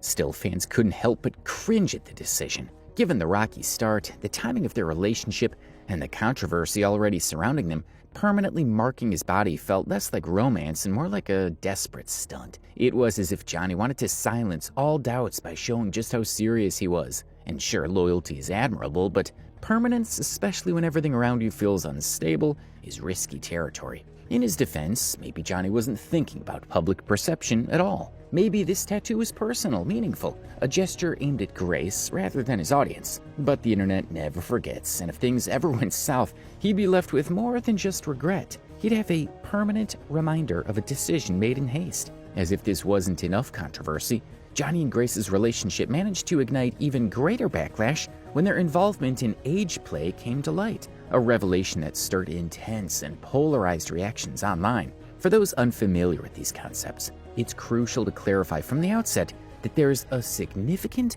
and often misunderstood distinction between age regression and age play. Age regression is a psychological phenomenon typically employed as a coping mechanism, where individuals involuntarily revert to a younger mental state, usually as a way to handle stress, trauma, or anxiety. It's therapeutic, entirely non-sexual, and anyone genuinely experiencing age regression sees themselves mentally as an actual child, rendering involvement during these episodes deeply inappropriate and exploitative. In sharp contrast, age play refers explicitly to a consensual, deliberate role-play activity between adults. It can be playful, intimate, and at times charged, but it always remains within the clear boundaries set by consenting adults involved. Here's where things got messy for Johnnie and Grace. What they were showcasing on their videos seemed undeniably like age play. Grace would often behave overtly childlike, speaking in exaggerated baby voices, wearing childish clothing, pacifiers, and diapers, and acting out scenarios that many viewers found deeply unsettling. Johnnie, for his part, played along, taking the role of the caretaker or partner to Grace's infantile character. Predictably, the internet erupted in uproar. One vocal segment argued passionately that this behavior was beyond disturbing. It was disgusting, morally reprehensible, and both individuals deserved immediate cancellation from public platforms. To them, the visuals alone, watching adults emulate infant behavior, triggered immediate discomfort and disgust. This viewpoint quickly gained traction online, creating a harsh environment that vilified both Grace and Johnnie. However, another sizable segment of the audience took a more nuanced and arguably rational stance. Yes, it was undeniably cringeworthy, bordering on deeply uncomfortable viewing, but discomfort, they argued, does not equate to immorality or danger. From a logical perspective, these two were consenting adults openly participating in a role-play scenario that, while clearly uncomfortable for viewers, was mentally harmless as long as consent was continually maintained. The confusion, however, intensified as many viewers mistakenly conflated age play with age regression. This confusion heightened tension significantly, leading to accusations that Johnnie and Grace were engaging in highly inappropriate activities, further fueling outrage. Critics failed to distinguish that Grace was consciously and consensually participating in adult roleplay rather than involuntarily experiencing genuine age regression, thus causing a massive wave of misunderstandings and misguided anger. But even from a rational, tolerant perspective, certain moments in their interactions did raise valid questions. There were several occasions clearly captured on camera where Johnnie himself appeared visibly uncomfortable, subtly signaling or outright asking Grace to tone down her childlike behavior. These instances were particularly telling or troubling because they suggested possible lapses in the communication or boundaries that should always accompany roleplay scenarios. Even supporters of personal freedom couldn't ignore these unsettling moments because roleplay, however harmless or consensual it may be, demands constant awareness, mutual respect, and continuous consent from both parties. It's also critical to recognize the broader context of why viewers reacted so vehemently. Johnnie, with his significant influence and massive following, holds a certain responsibility. Publicizing behavior that's deliberately provocative or confusing inevitably invites criticism. It seems evident that Johnnie and Grace underestimated, or perhaps deliberately ignored, the likely backlash from such provocative content. Ultimately, the rational stance remains clear. Consenting adults can engage in activities of their choosing, regardless of societal discomfort, provided no harm occurs. Yet Johnnie and Grace, through their lack of clarity and occasionally uncomfortable interactions, allowed a scenario where public misunderstanding and confusion could easily flourish. This entire situation brings forth another uncomfortable observation. This wasn't Johnnie's first experience with such dynamics. His former girlfriend also notoriously participated in similar age play content publicly, indicating a possible recurring theme or preference in Johnnie's romantic engagements, whether consciously or subconsciously. This repetition raises eyebrows, suggesting deeper patterns in his relationships and content choices, and it's exactly what we'll dive into next. Got put on skirt. Before Grace, before all the recent chaos, Johnnie's relationship history was already filled with questionable choices and messy moments. Let's rewind for a second to when it all began. With his relationship with Alex, the two actually met even before they became internet-famous collaborators. Back in 2013, even prior to the start of the YouTube channel My Digital Escape, Johnnie and Alex were already together. They soon became one of the central couples in MDE, capturing fan attention and building their brand around emotional openness and vulnerability online. But beneath their carefully curated public image, their relationship was deeply troubling. Johnnie was open about his mental health struggles from day one, which is genuinely commendable given the stigma around mental illness. However, there's a crucial line between vulnerability and manipulation, and Johnnie himself admitted he had crossed it multiple times. Rather than genuinely seeking therapy or professional help, Johnnie confessed he often used threats of self-harm to prevent Alex from leaving him. This revelation hit his fanbase like a ton of bricks. While mental illness should never be minimized or mocked, weaponizing it to control someone else is never acceptable. It painted a darker image of Johnnie, suggesting he wasn't just suffering internally, but inflicting emotional pain externally. Eventually, the relationship collapsed, and predictably, it wasn't a clean break. Instead, it spiraled into more messy public drama. Shortly after their breakup, Johnnie posted cryptic, angst-filled song lyrics on his Instagram story. Notably, the thought of you touching him, the thought of him touching you. Of course, fans instantly speculated about infidelity, assuming Alex had cheated on Johnnie and that this betrayal was the reason behind their messy breakup. But as usual, reality was a bit different. It later surfaced that Alex had ended the relationship largely due to Johnnie's mental health struggles. While leaving someone because they're struggling mentally might seem harsh, relationships burdened with untreated mental illness can indeed become unbearable. It's a sensitive topic, and honestly, most outsiders aren't qualified to judge either side definitively.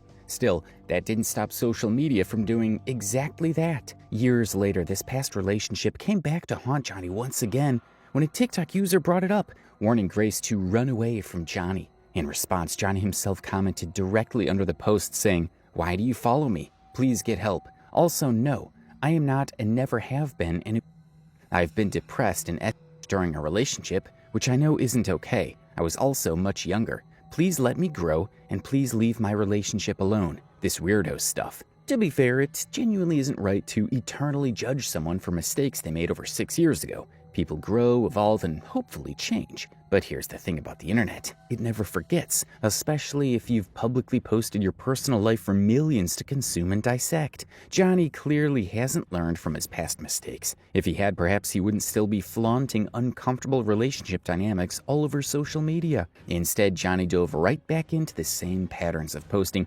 cringeworthy, overly intimate content with his current girlfriend, Grace. Content that's not only awkward, but downright disturbing. And just when you thought it couldn't get any worse, Grace casually decided to call Johnnie Daddy on a public live stream, creating yet another uncomfortable, cringeworthy moment for everyone wasting his time watching their creepy streams. Getting stuck in my fingernails and I'm going to hurt somebody.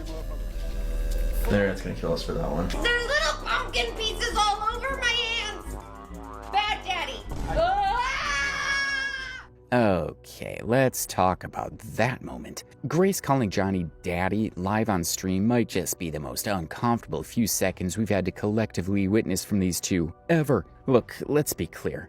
Calling your partner pet names is normal, even cute, when done privately. If Grace enjoys calling Johnnie Daddy, honestly, that's totally their business. But here's the thing.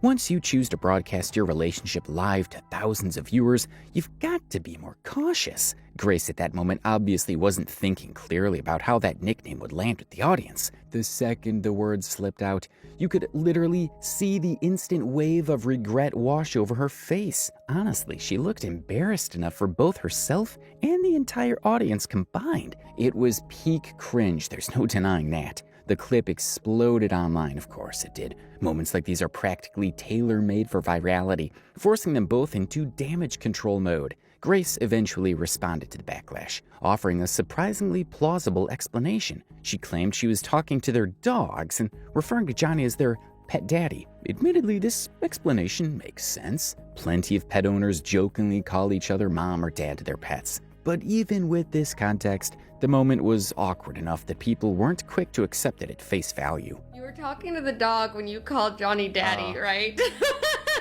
Bad daddy. I actually was talking to Johnnie when I talked to him in regards to the pets. Like, he's like their daddy because they're babies. Mercy's a baby. She's like 3 months old and Pluto's 2 years old. So I'm It was a funny clip. Like, you love your daddy, right? I don't know. I feel like everyone does that. I don't think it's that deep. It's not that deep. I just did want to clear the air because that clip popped off. And I said no one was going to record it.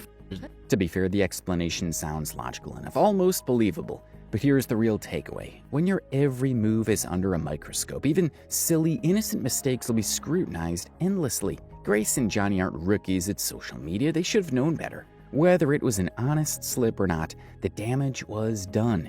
And the internet never misses an opportunity to pounce. Maybe the real lesson here isn't about pet names or private jokes. It's about recognizing that not every intimate detail needs to be broadcasted live. Clearly, Johnnie and Grace haven't quite figured that out yet. But beyond all the awkward live streams and weird videos, there's something even more off about their relationship. Something that a lot of people have picked up on. more and more fans have started saying that Grace might actually be manipulating Johnnie. And honestly, when you look at how she treats him sometimes, they might have a point. One moment that really stuck with people happened during one of Grace's live streams. Johnnie popped in, probably just trying to be chill and support her, but out of nowhere, she called him a bitch. Like, not in a flirty or playful way, just flat out disrespectful. It came out so casually, too.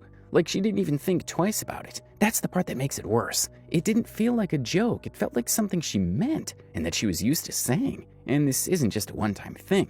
In so many of their weird videos together, Grace is being super extra, doing creepy baby voices or acting totally over the top, while Johnnie just sits there looking like he wants to disappear. You can literally see it in his face. He's uncomfortable, barely engaged, not into it at all. This happens.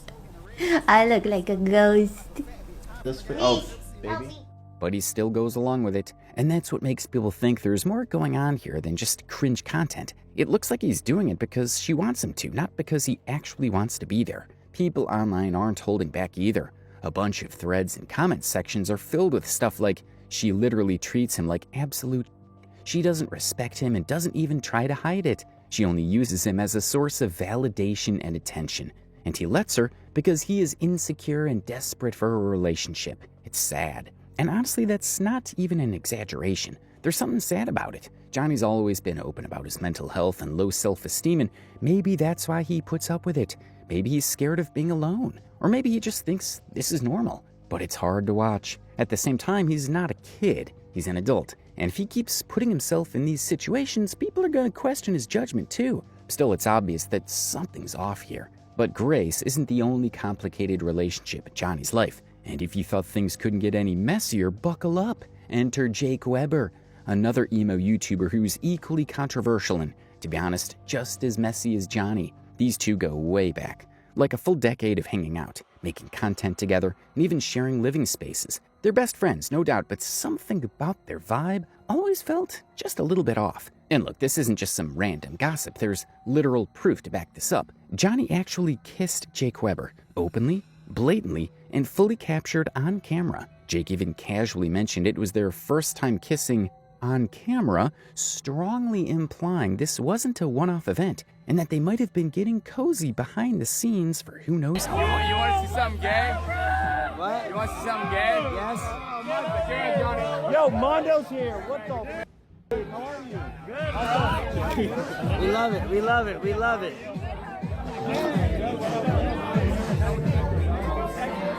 Everyone, let's go take a shot. You want me and Johnnie to kiss again? What's that? That was the first time we did it on camera. Yeah. Really? Usually we do a lot more. Yeah, usually we do a lot more.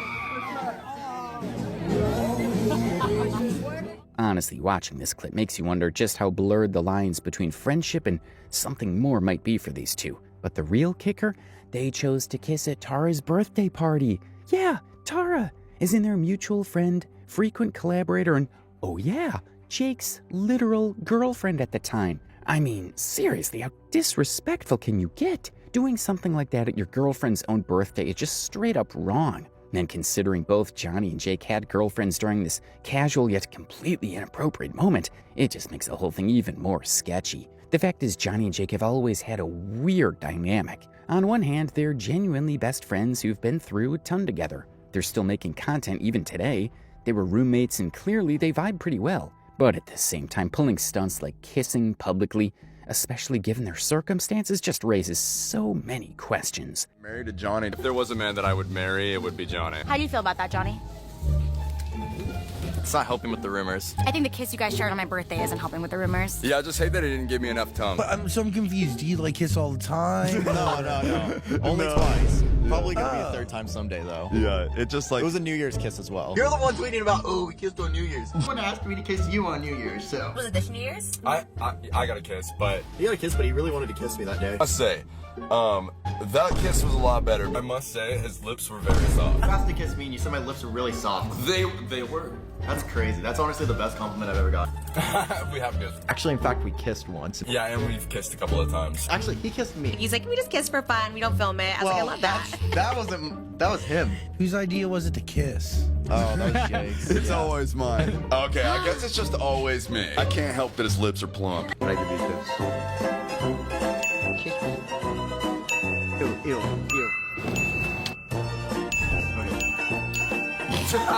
Dude, we've almost kissed like 5 times. Damn it, why do we keep on doing this, dude? It's like our mouths have magnets in them or something. It's not our fault. I don't know what the is going on. Is it just trolling the internet for reactions? Are they really just friends messing around, or is there genuinely something deeper between them? Whatever it is, the boundaries here are clearly blurred. Honestly, at this point, you can't help but wonder if Johnny's relationships, romantic or otherwise, are all this chaotic by default, or if he genuinely doesn't see the issue with crossing the line repeatedly. Either way, it's another clear example of him playing with fire publicly and acting surprised when the internet blows up about it.